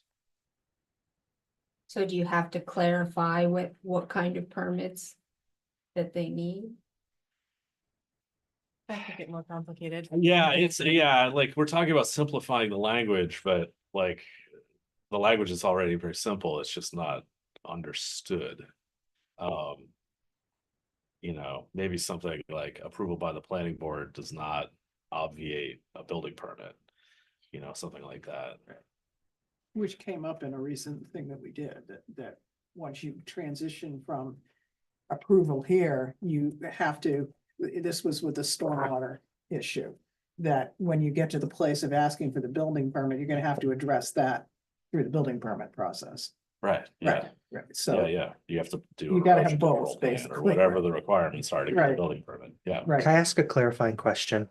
Because I'm not familiar with this process. If they come here, they fill out their papers.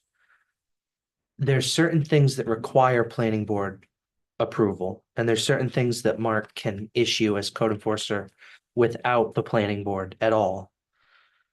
Does this apply to everything? Because like building permits aren't necessarily always things that need to come here. If it's something that they have to come to the planning board for, and they filled out the paperwork, and it's a certain kind of permit, and we approve it, he has to issue the permit. But we're not going to approve something if they haven't submitted the documentation that belongs to the permit which we would hear. We don't issue permits. I think maybe that's the confusion, both for you and for these hypothetical applicants. The stuff that we have to approve is an additional layer of oversight. Everything that we approve, except for maybe a subdivision where there's no construction happening, everything then goes to code enforcement and they issue a permit for doing the construction work. But we wouldn't approve those permits anyhow. Right, exactly. But But it's I saying think that it's if- a I confusing think- thing to the applicant. And I think as you read it, so 3.3.5 is permit issued after municipal review. The final decision of an application review from the town planner and planning board shall be provided to the code enforcement officer. If approved or approved with conditions, the code enforcement officer shall issue a permit for the proposed activity. So what Mark was taking sort of umbrage is that this language makes him obligated to issue a permit if it has planning board approval, even if there are things within the permit that they haven't met yet, right? So we can say, yes, we agree that you can put, your shop in this space, and build it on this property, yes. Mark then needs to issue a building permit, and he can't do that without, making sure that they have architectural plans and the erosion control plans and all of those things that they need That's fair. to build. Yeah, So even though they've been approved by the planning board, Mark's point was, because we don't issue approval permits per se, the permits he's issuing have other conditions that the planning board isn't necessarily. So just, I mean, at the risk of repeating myself, just leaving the shall and inserting some clause that says contingent on resolving all code issues. So I mean, that kind of covers it, right? I think so. That's pretty simple. Sorry, could you say that again? So you leave the shall there. But then you add to that, they shall issue the permit contingent on resolving all code issues.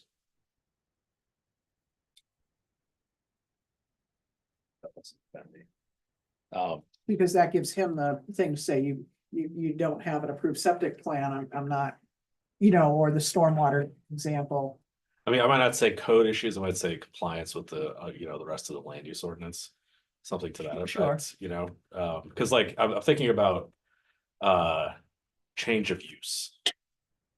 So like a lot of times the stuff that we deal with, like there's no architectural drawings, it's a letter and a Right. conversation, like when the woodworker came to town and wanted to put a cabinet shop in the downtown business district where it was disallowed. And we talked about it, we said, okay, we can allow this, everything else related to that project never came before us. Like all Right. of that is occupancy permit and building permit type issues. But I mean, I'm good with the language you use, it's probably more precise than mine, but just. I think you can satisfy both by just Having that they that still little have to meet clause marks. that you gotta meet, the land you use gotta ordinance. make both masters, if you will, happy, but.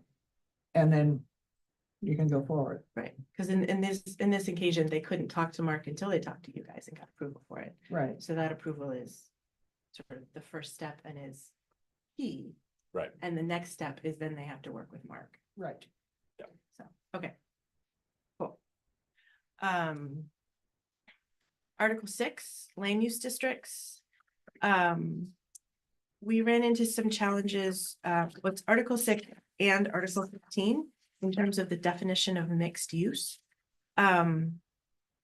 So the current language is mixed use, a combination of residential and non-residential use as indicated as a permitted use on the schedule of uses matrix contained in this ordinance, exclusive of home occupations on a single lot, but not necessarily in the same structure. And mixed use in our land use ordinance in Article 6 in the matrix is only listed under residential uses. We had a case where there was a mixed use proposal in a light industrial building where it was residential light industrial.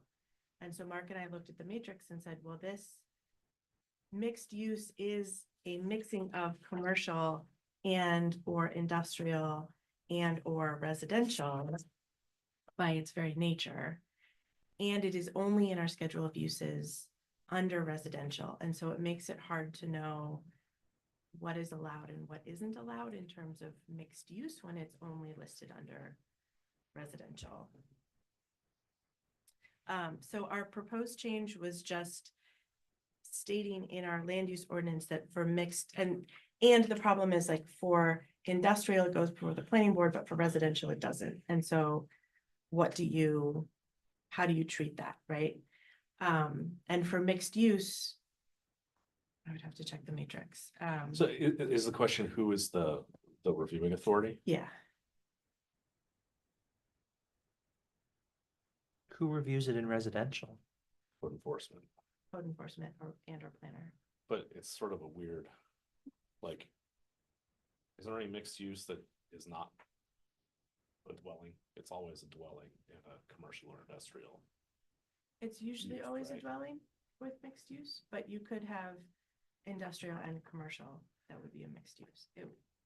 Well, it says, definition, a combination of residential and non-residential use.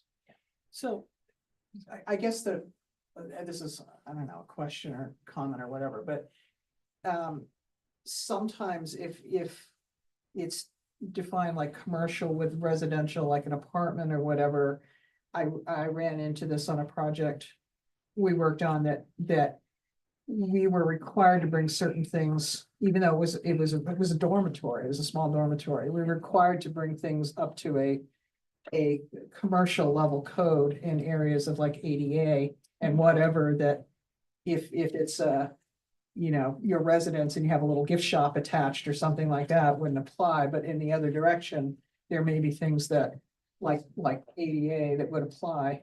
Right, And should they or shouldn't they? mixed use has different codes in terms of like you have to fire separate the sides, and Mark knows all of that, but what we were asking to do simply was just.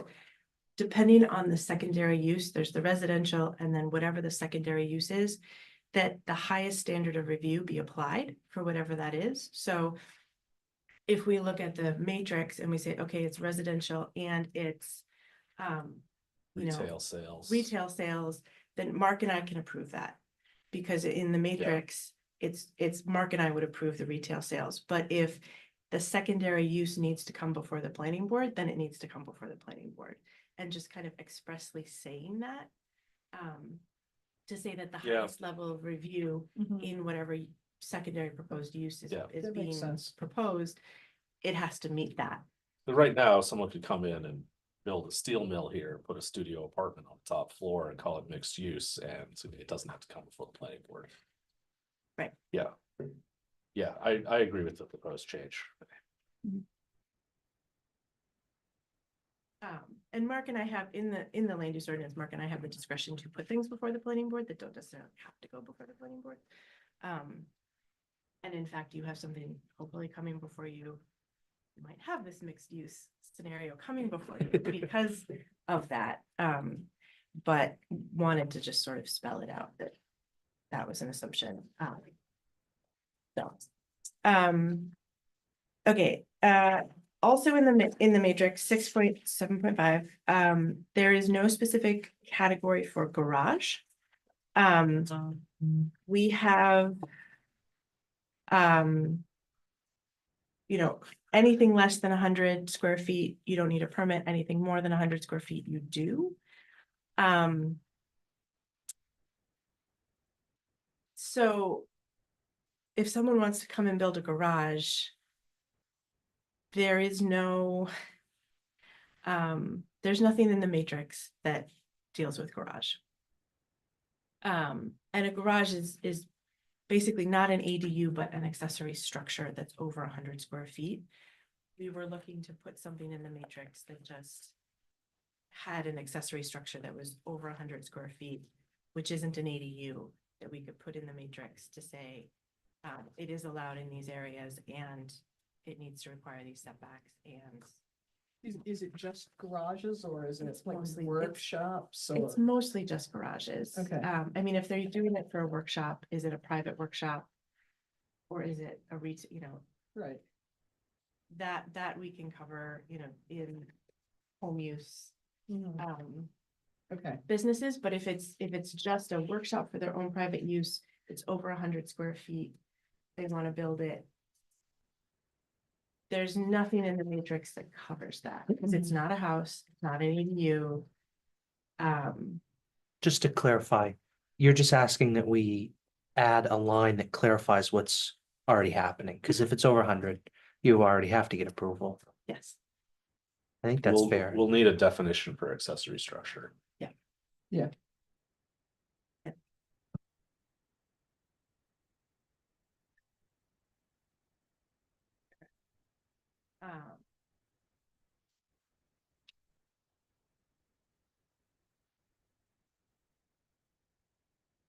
Article 12 subdivision standards. Currently, there's no time limit. Did we skip 9? Yeah. we Sorry. did. Yep. Yep.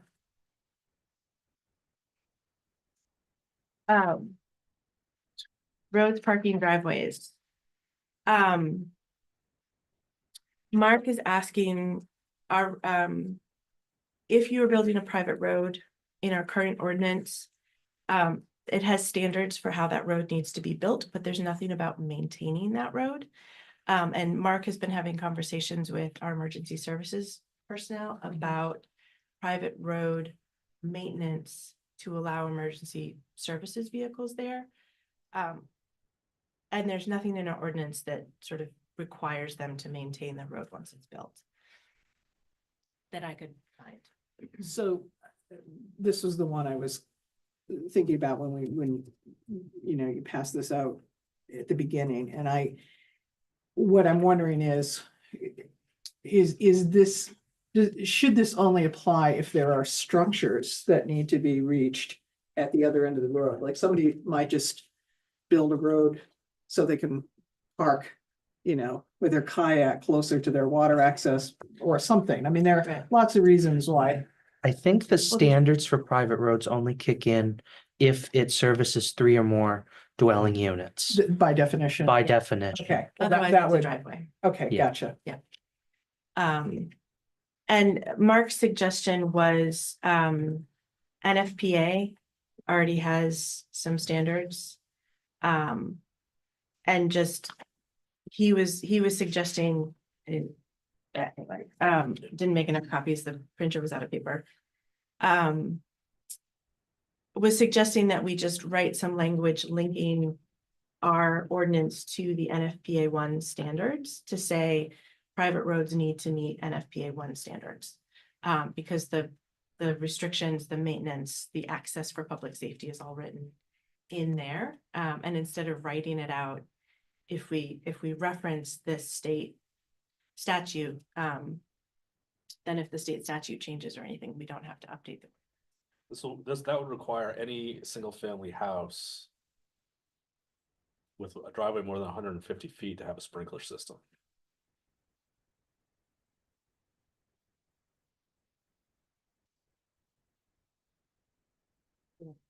Yeah. What's the problem that this is trying to solve? It's trying to solve the maintenance of private roads for emergency services access, And people aren't plowing the roads. plowing, clearing, and maintaining them wide enough. There was a bridge. I just want to say that request, I think, is really onerous on anybody. I don't think it's the business of the town to decide how private roads should be taken care of. I mean, it really becomes their problem in a way. I mean, if they can't get emergency vehicles down there, then they can't. I mean, what are you going to do? But I think that to insist on that rule, where there are so many private driveways in this town that are really almost unpassable. I just think it's going to be a nightmare to try to monitor that. Well, I think that unpassable roads are really sort of the problem, and we hear about this from fire and EMS all the time about how the people aren't cutting back trees and they're not making the roads wide enough, and it makes it difficult to get the large trucks down there. The fire truck went through one of the private bridges and had to be hauled out of the bridge because it gave way. Right. So, that there are reasons, and you do have some roads in town where you have people there and there might be a fire or something and you can't get there. Right. Yeah. And it's not driveways, it's private roads. Does the ordinance require that private roads have a maintenance agreement? Yes. Does the state require that roads are upkept in maintenance agreements? Because I know that you have to register maintenance agreements with the state. Our ordinance reads at the end here. In the case of a residential subdivision, a road maintenance agreement prepared or approved by the town's attorney and paid for by the developer shall be recorded with the deed of each property to be served by a common private road. The agreement shall provide for a method to initiate and finance a private road, maintain the road in good condition, and a method of apportioning maintenance costs to current and future users. I feel like that covers it. I kind of think it covers it too. I mean, we might add some language about what maintaining the road in good condition means. We might say, if there are bridges or culverts, they need to have, H20 wheel loading or whatever the fire trucks need to safely be able to drive over the top of them. And that sort of thing. It's in good condition is kind of, subjective. So are we suggesting just amending the definition of that in good condition? To define what good condition means. Yeah, Yeah. I think that's the task here. So one thing that comes to mind is what about seasonal dwellings? Are there any circumstances in the town where down one of these private roads are seasonal dwellings, and are we therefore asking people to keep those plowed, even though nobody's, I mean, if it were my property, I'd probably want to, but I'm just clarifying that point is probably a good, For private roads need to have a road association. And the road association has to have a maintenance plan, and that maintenance plan would would require require, plowing. if they require plowing. Okay. So if there is somebody living year round down there, I believe they do require plow, but if it's just a seasonal property, their maintenance plan would sort of say what they require, and that's what's approved. But that doesn't help emergency services if that's unplowed, because. But if it's unplowed and there's somebody Not living down there, not live, I mean, if they're seasonal, then there's not somebody then living it's down at your there. own risk, So it's at your own risk. and your insurance company might, you know, There you go. feel differently. Yeah, exactly. Yeah, I think that the normal going concern is that people are gonna plow their driveways, because if there is a fire or there's a medical event, they want the services to be able to get to them. But if they don't do it and we can't get to them and their house burns, is that really something that we can dictate? I mean, we can't make people go plow. No, It's not a gonna road, happen. Not a driveway. Yeah. But I mean, we can highly suggest it, and it sounds like we have the authority to make them commit to doing it going forward. I think if you have a private road, it's a little bit different than a driveway. Yeah. Because it's Right, a road that multiple people are accessing. but if, does there need to be a statement of the town's not liable? Blah, blah, blah, or is that just opening a can of worms? That's opening a can of worms.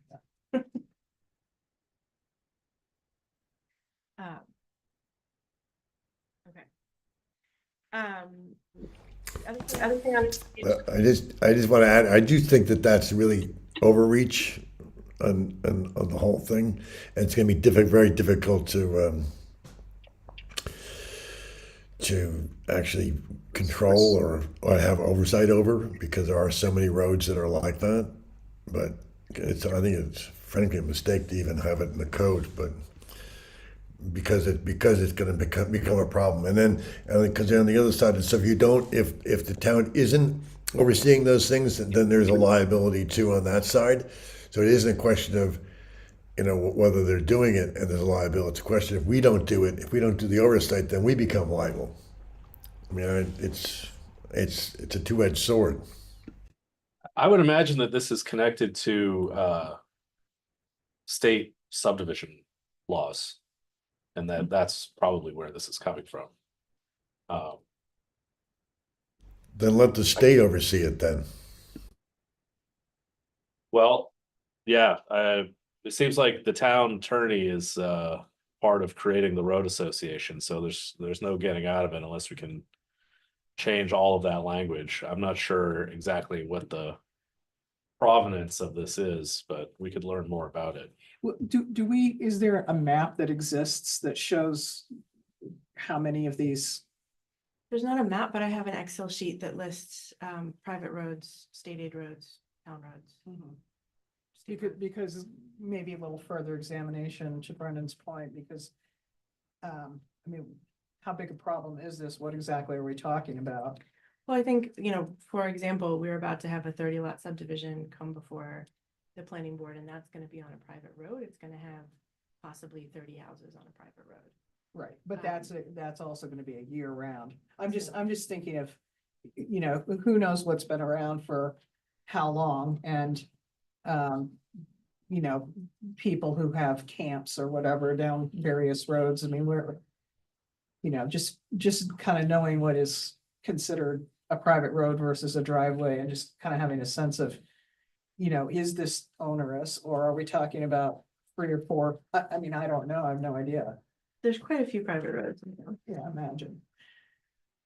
So can I just ask one other clarification here? How is something determined to be a private road? I mean, so when the developer, how does a private road become a public road? I mean, you have 30 houses on a road. Why is it in a public road, and why is it kept a private road?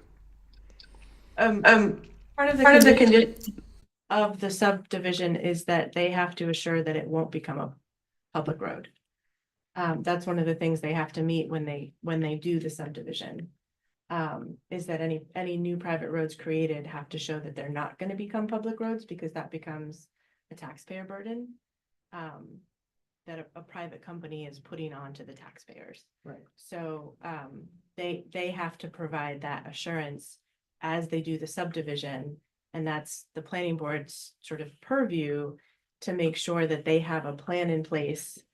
And that's what that article sort of outlines, that they have to have a plan in place to make sure that road is not gonna become a public road, to the benefit of this subdivision. There has been times when private roads have been turned over to the town, and there's negotiations and discussions and things like that, that happen, but it's, a process. And the select board has to approve. But something as large as that would probably be managed by an association. Whereas I guess I'm Even- thinking of the category of things that have been here in one form or another for 100 years and happen to have 3 dwellings at the bottom. of And them. private roads are not always created with subdivision. If you have a driveway that currently services 2 properties and you divide a property that does not trigger subdivision, but you put in a 3rd dwelling, the road becomes private by definition, and you have to go through the process. No, yeah, I get what you're saying. Yeah. But again, how many of those things exist? If you have a private road, you have to have a road association Okay. Gotcha. and a plan. Didn't we just get a few new ones on Tuesday too, or at least they were named? I think they at were the named, yeah. Select board meeting.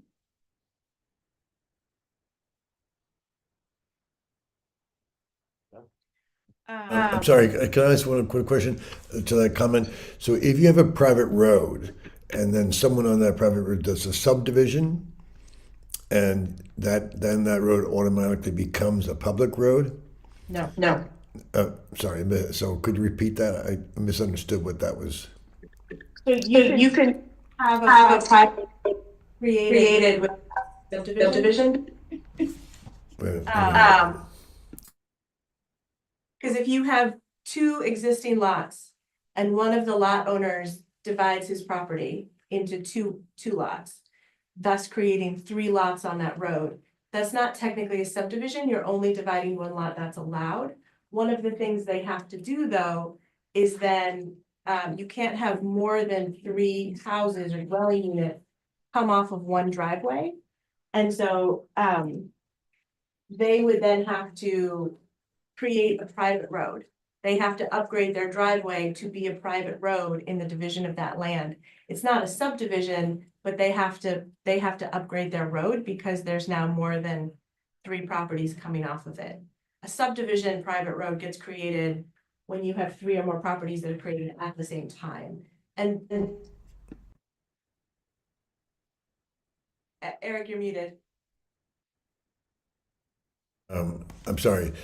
There was some discussion around the idea that something could happen that would automatically trigger a private road to become a public road. And that had to be taken. No, okay. No, it was turning a driveway into private road. We're asking, yeah, turning a driveway into a private road. The process to turn a private road into a public road is they have to go through the select board to do that, and it's not easy because it's putting a burden on the taxpayers. And to create a private road, they have to show that that's not likely to happen. It's not likely that that private road will become public. So that's some of the things they have to show to create the private road.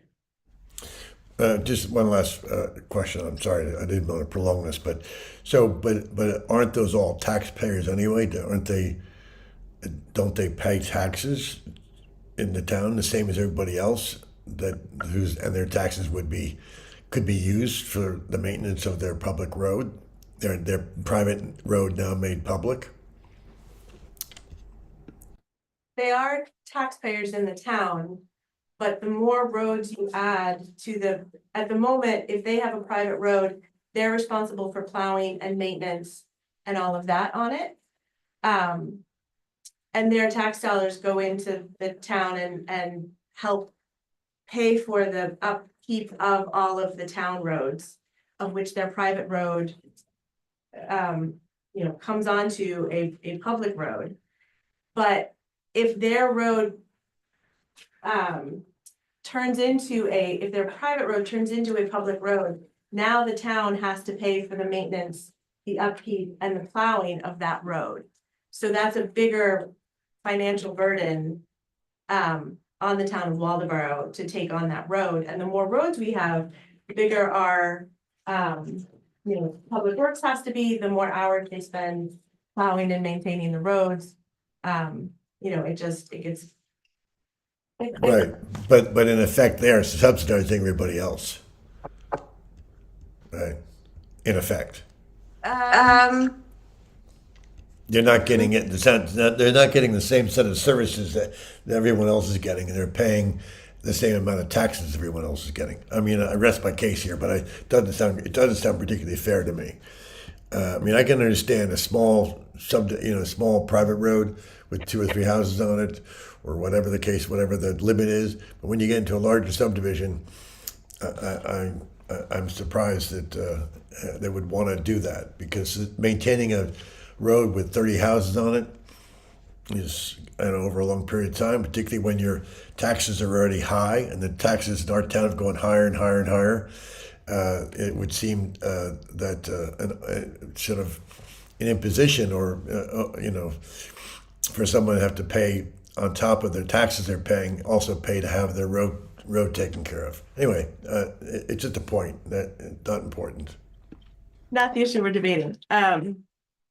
Okay, 2 more. Well, 3 more. Rear lot access and frontage, 10.32. A while ago, there was some confusion that we had a piece of property in Waldeboro that had 32 feet of road frontage. The minimum is 50 feet to be able to create an access road. Well, the minimum is 200 feet, but you need at least 50 feet to create an access road to a back lot.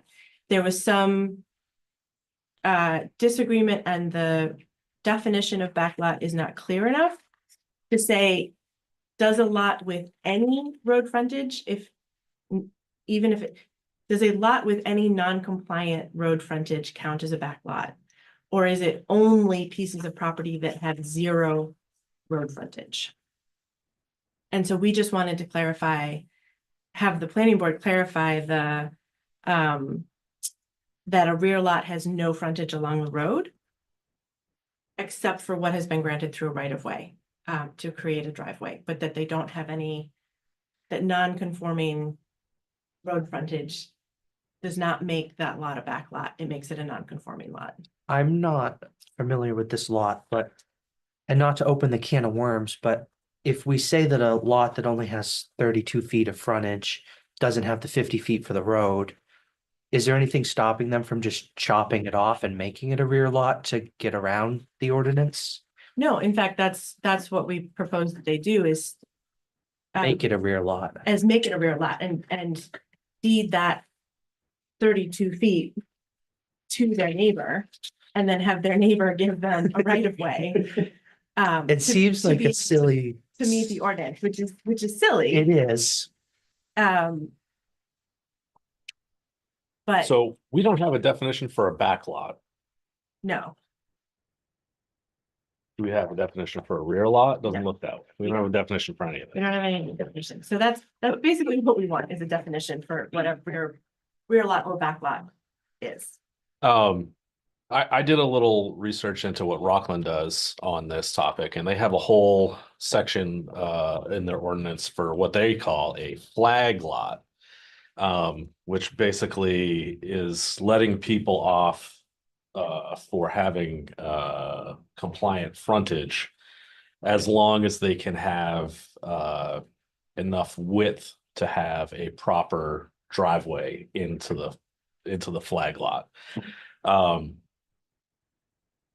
It looks like a slightly different way to handle it. It also seems to be sort of addressing this condition in a more urban setting, which I think is probably not really the case that we're really encountering in Waldeboro very often.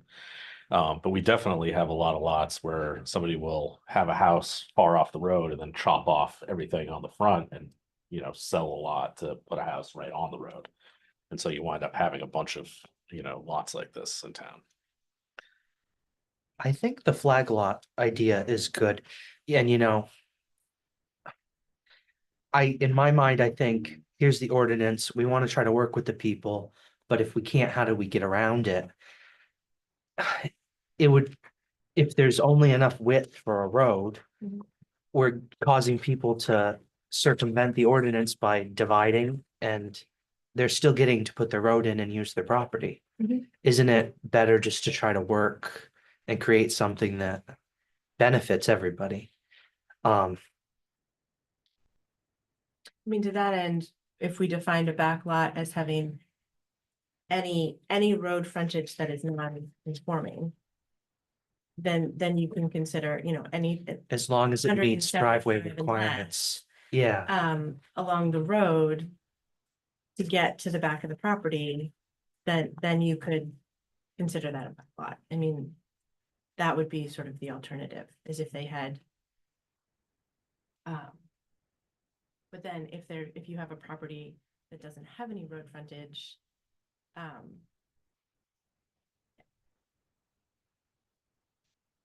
Rockland's definition of flag lot is a lot located generally to the rear of another lot, but with owned or deeded access suitable for ingress and egress extending to a street. Flag lots shall not be required to meet minimum street frontage and are subject to the land use standards of 19206 G3, which has all kinds of setback requirements, roadway requirements, requirement for a sprinkler system if it's more than 100 feet off the street. You know, basically setting standards so that emergency services can get to the house on those lots. I like that. so draft something following Rockland's flag lot. So we'll do flag and rear. I think that that's a different situation. Like, you know, if your definition is that it has either land or deeded access, like a rear lot might not have either one of those things. So I don't know what you do in that situation. Like if you want to get access to it, you have to go chase down a easement or right of way Yeah, through the property blocking your access to the street. So Which maybe you have to do that, anyway if you buy a rear lot. The question is really these non-conforming lots, like, are they considered rear lots? Or not? Like, I think, I would love to put in a definition of rear lot, and the question is, you know, are these non-conforming lots non-conforming? Or are they rear lots? If they have, you know, a little bit of access to a main road. I like this flag definition. I think it's a funny way of putting it, but Well, it's could you, good. could you You could have draft a- something using that? You could have a flag lot and a back lot. Yeah, Right. Yeah. You could draft some, I mean, you guys are gonna have to review all of the draft anyway, so. yeah. Yeah, one of the solutions to that on my own property is in the years before my dad passed away, knowing that was gonna happen, I have enough frontage to build my own driveway, but to save the cost of it, we deeded a right of way onto the other property when it was divided. So I have a right of way on that main driveway and it complies and it's a simpler solution, at least in that case. So I don't know if that fits in. I your think, tricks. and I don't want to put the cart before the horse, but I think we should also maybe consider some sort of provision that these flag lots do not become a way to circumvent private roads for divisions. it's an interesting point.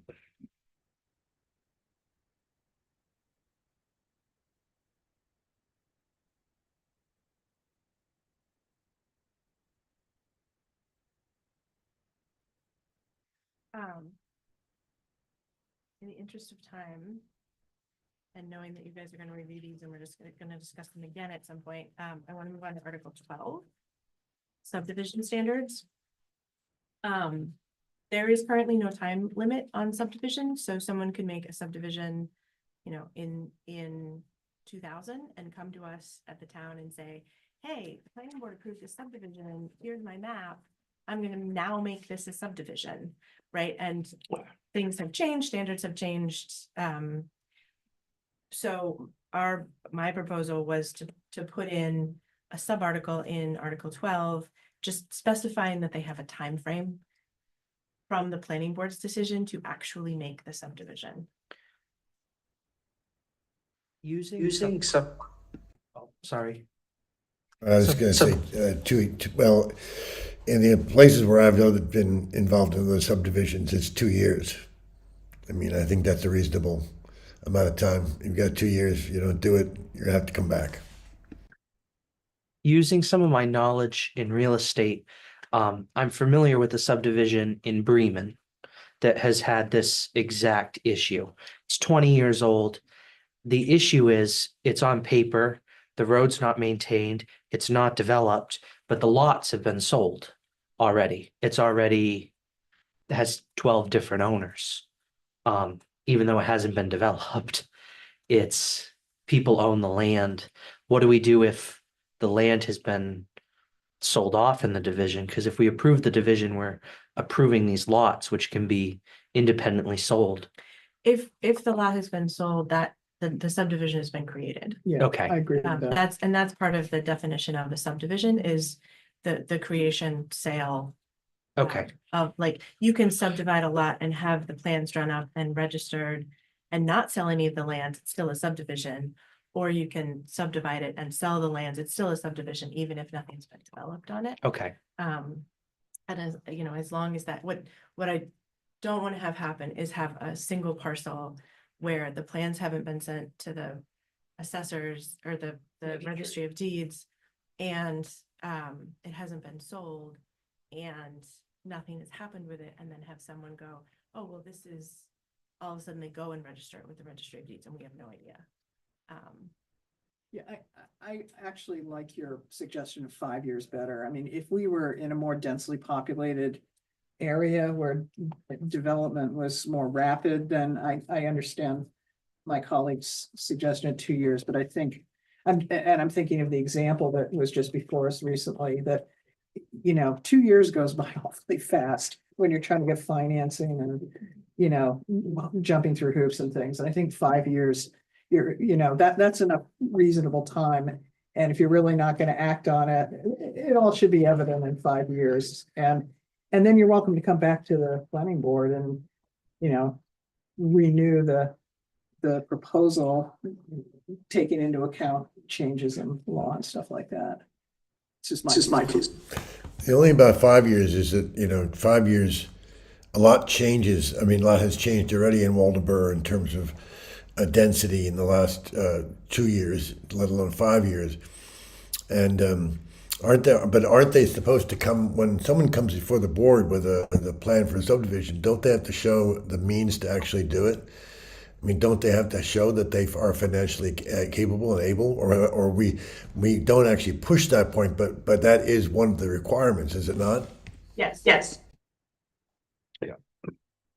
But that doesn't necessarily, I mean, I'm thinking of the property around in New Hampshire. When I bought it, there was still an active subdivision that was about to expire. It expired, one person bought all the property, did affect the value of my property, which ended up happening. And I don't know, I think 5 years is just a little more reasonable for a rural area. That's my 2 cents. We're not talking necessarily about development of the subdivision, we're just talking about the division of the land. So Right. all they would have to do is, once they have planning board approval, register it with the registry of deeds. For it to be, you know, within 2 years. But a part of it's So- like in that example of the folks that were before us in the last couple meetings, you know, it sounded like they had 2 possible scenarios, and one of them was to pre-sell the properties before they did the work, and, you know, who knows where it'll wind up, but you know, whatever. I like the 5-year number. It's just me. I think 5 years makes sense for a development standpoint, but I think what Kate's saying is if we sign that subdivision plan here and they drive to the Lincoln County Courthouse and record it, it's done. Like all they have to do is pay, what is it, $25 to record a plan? If they can't do that in 5 years, Well, I mean, 2 years well, the alone. point is to avoid that. Yeah. Guy coming back in 20 years and Yeah. 30 years and, Yeah, you know, I think 2 years is reasonable as long as we're just talking about officially recording it.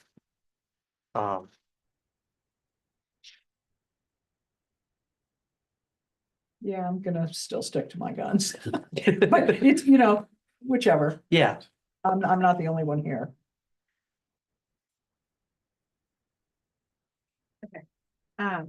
2 or 5 years, we will write that and we can continue to discuss that. And then there were some definitions that we needed in Article 15, so rear lot, we've already talked about. Light industrial, there is a definition for light manufacturing. But then light manufacturing doesn't show up anywhere else in the land use ordinance, and we call it light industrial in the land use ordinance, which doesn't have a specified definition, so. Well, we have 10.15, which is a rather detailed description of it. I mean, maybe So I guess, maybe we just say refer to 10.15. Oh, it says right here. I guess the question is there a difference in the planning board's mind between light manufacturing and light industrial? Or are We do have a those- definition for light manufacturing. Yes, we do. We don't have one for light industrial. Yeah, we do. It says for definitions, see specific performance standards for light industry in Article 10.15. Oh. Yeah, and all it says is light industry and nothing after that. What do you mean? Light industry. Well, I mean, it just says 10.15, or maybe it's the Well, ones under it. yeah. Okay, Okay. The whole I missed- article, Cool, I 10.15. missed that. Thank you. Yeah, okay. it is. We did have some vague Okay, I'm vagaries with you about now. this, I'm and with you now. it is a weird approval process where you know, we're basically determining whether or not the activities of the industry are a nuisance to the neighborhood. It is sort of a weird thing, and we had one of these last year where we had a pretty contentious meeting about whether or not the project was a nuisance or not. It's different than every other category, but it wasn't necessarily a problematic process because light industry can mean so many different things. Right. But the fact that we don't have light manufacturing anywhere else in here, I mean, it does very much sort of line right up with light industrial. I don't really know. Well, do we need 2 different names or can everything become one name? It kind of seems like deleting light manufacturing from the definitions, since it doesn't appear anywhere else, is the solution to this. Right, 'cause this is not going to show up in the matrix anywhere. I mean, there isn't really much in the way of difference between the intent of the light industrial and light manufacturing categories.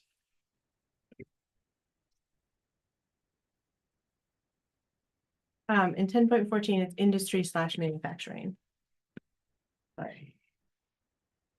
specifically around warehouse and trucking trucks. So we talk about manufacturing quite a bit, but not light manufacturing. Right, okay. 1.14 is does it hurt us industry to keep slash it? manufacturing. No, I'm just, I guess, some clarity around what the difference between light and manufacturing and light industrial. Is light manufacturing a subset of light industrial? Are they different? And I had completely missed the definition. I was gonna say that I think light manufacturing is a subset of light industrial, and therefore if you're gonna get rid of one, you get rid of that, manufacturing. So what's the difference? Manufacturing is always industrial, but industry isn't always manufacturing. You don't always have to create something to have Okay. an industrial something, but if you are manufacturing something, it is always industrial. Would be my assumption. It is a little vague. Yeah, I'm trying to think of what would be industrial that wouldn't make something, but. What else?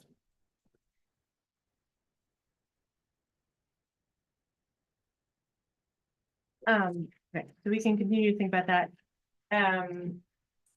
Asking Asking to to standardize our ADUs with the states. It's nearly there. This is for your next thing. Where does farm stand fit in all this? That's, I'm skipping that because we're gonna come back to that, because I imagine that's gonna require a little bit more discussion than just gotcha, okay. aligning ADUs with the state definition of ADU, so we're only working on one. That seems to make sense. Okay. And farm stands. Yeah, so this thing I just handed out was a statute that was passed in 2011 that defines what a farm stand is. And my suggestion will be, let's align our ordinance to align with the state statute. Great.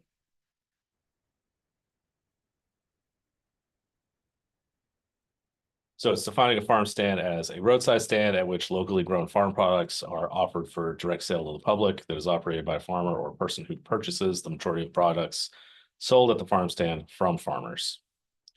And it defines products as a product sold at a farm stand that was not grown by the owner. It says a product sold at a farm stand that was not grown by the owner of the farm stand must have the name and location of the farm where the product was grown, fixed to the product, or displayed on a sign in close proximity to the product.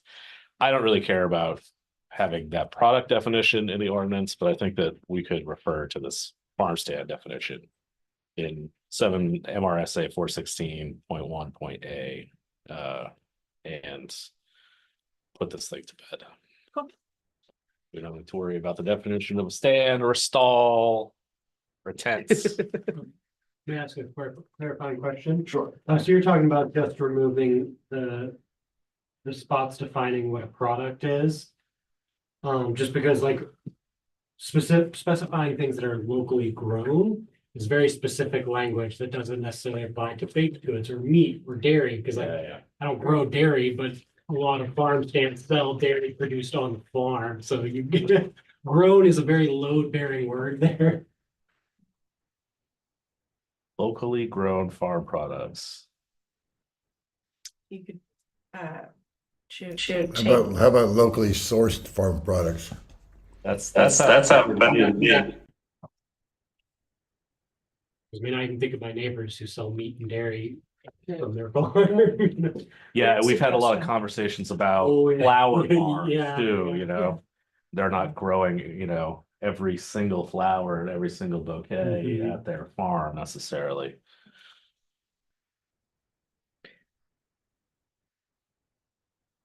I hate to be one to complicate things. I worked at a farm stand for 10 years. I did, and I loved it and I miss it. And are these farm stands aren't necessarily always small. Is there any sort of setback requirements that we need to discuss? We have a separate definition for agriculture related business. Okay, Which is like the farm market, like Spears. yeah, Anytime, basically, I think, if I'm understanding, the definitions, a stand is something that you don't go into. As soon as a person enters, it's now a farm A market structure. okay, and a structure, and has different language in our ordinance. I'm good with that definition. I don't know that I necessarily agree with that. We have a definition for it and it's problematic. And we've had a case go to the appeals board last year and it was ridiculous. So our current definition is a booth, stall, stand, or temporary structure from which produce, farm products, and other food-related items are sold to the public.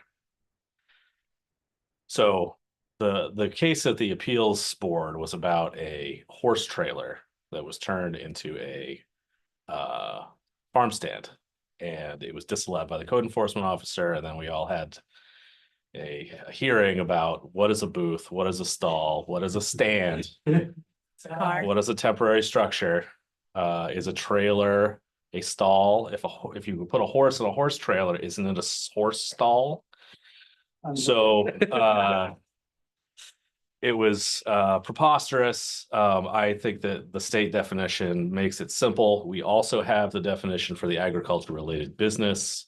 So if you're talking about a like there's things that we can maybe, talk about with this definition, like, is it roadside? Like, if it's not roadside, is it not a farm stand? Like, I think this is maybe a jumping off point for a further conversation, but Well, the only concern, and I'm thinking of the accident that happened in Wiscasset many years ago with those, I think it was a blueberry table or something, is that there's wherever it is, there's sufficient room for vehicles to pull fully off the road to. yeah, absolutely. And there's a state statute around that, I'm told, but I have not found it yet.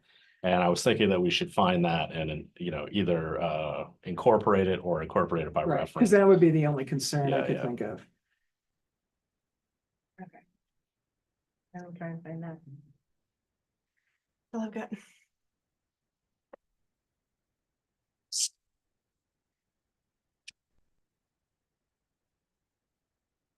That was fun. I've got a couple other things that I want to talk about. We can talk about these in the future. I think we ought to have a conversation about whether or not we want to have a major and minor subdivision rule set. Right now, we do not, and it's creating confusion and problems when we have simple subdivisions and we have a set of rules that are designed for large subdivisions. People feel like the requirements are onerous for simple subdivisions, and there's definitely something to be said about that. I agree with you. I wanted to talk about the stormwater management plan requirement in our subdivision. Our stormwater management plan article in Article 8. Warren has interesting language about prohibiting the board from waiving this, and what their article says for both the major and minor subdivisions. It says a stormwater management plan prepared by a registered professional engineer in accordance with Maine DEP requirements. The board may not waive submission of the stormwater management plan unless subdivision is not in the watershed of a great pond. The subdivision will not involve grading, which changes drainage patterns, and the addition of impervious surfaces such as roof and driveway is less than 5% of the area of the subdivision. It does sort of make sense for us to waive stormwater plan in certain situations. Subdivisions after the fact where the land's already developed comes to mind. I thought we ought to consider talking about that.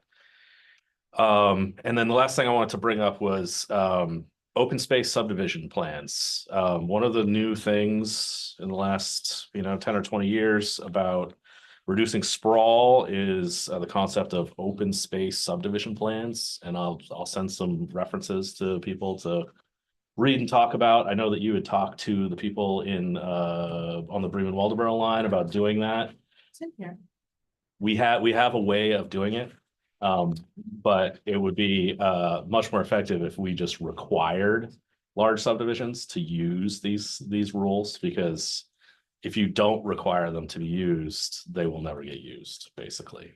Can you give a 25-word definition of an open space? An open space subdivision clusters the houses close together in the entire subdivision and leaves the majority of the space open to the public, or open to the owners of the rest of the subdivision. So if you got 100 acres and you want to cut it into 22-acre lots. It also allows them greater density.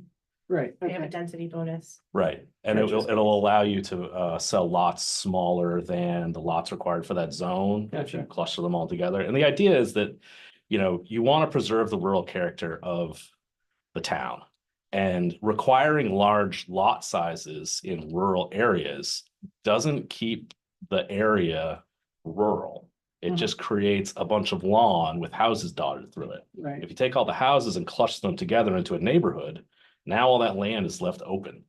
And if you have another one right next to it, now you have even more open space. well, and affordable housing is a growing issue, so that would be consistent with, helping with affordable housing because you're reducing infrastructure. Creating efficiencies. Right, Yeah, right, Creating absolutely. efficiency. Yeah, yeah. Exactly. So anyway, more to think about. Sounds like fun. I like it. Any other? Just a quick question on that. So would that mean that if you're going to do that, then that open space land would be taxed at a different rate? I don't know why. You don't know why what? I'm sorry. I don't know why it would be. I think. Well, because open space is a definition, and I mean, for instance, some of my property is an open space, and it's taxed differently than if it was something that could be developed.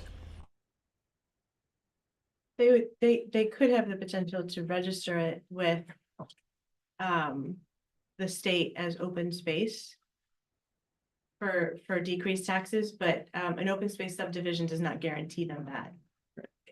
You have to go through that additional process. Yeah. Right, but yes, but you have to go through the additional process. But I just asked because when you're talking about open space, it has a very specific definition in terms of taxes. Got it. I was not aware of that. Thanks. I'll look into that. We're about an hour over time. Are there any more comments? Pumpkin. I made copies of this, my notes for going back to this, sorry to jump back to that. There were 3 more, recommendations. Lightning rod grounding plan. Maybe if that might need some space on it, ground resistance testing. And impact perimeter plan. I'm not quite sure what that last. These are buckets, from, again, people who couldn't be here. Well, with that, I mean, I'd mentioned this to you, Brandon. I don't recall seeing anything about geotech testing. And just, I think that's all part of it. Nice. Anybody else? I'm gonna move to adjourn. Second. All in favor? All right, Thanks, everybody. see you guys.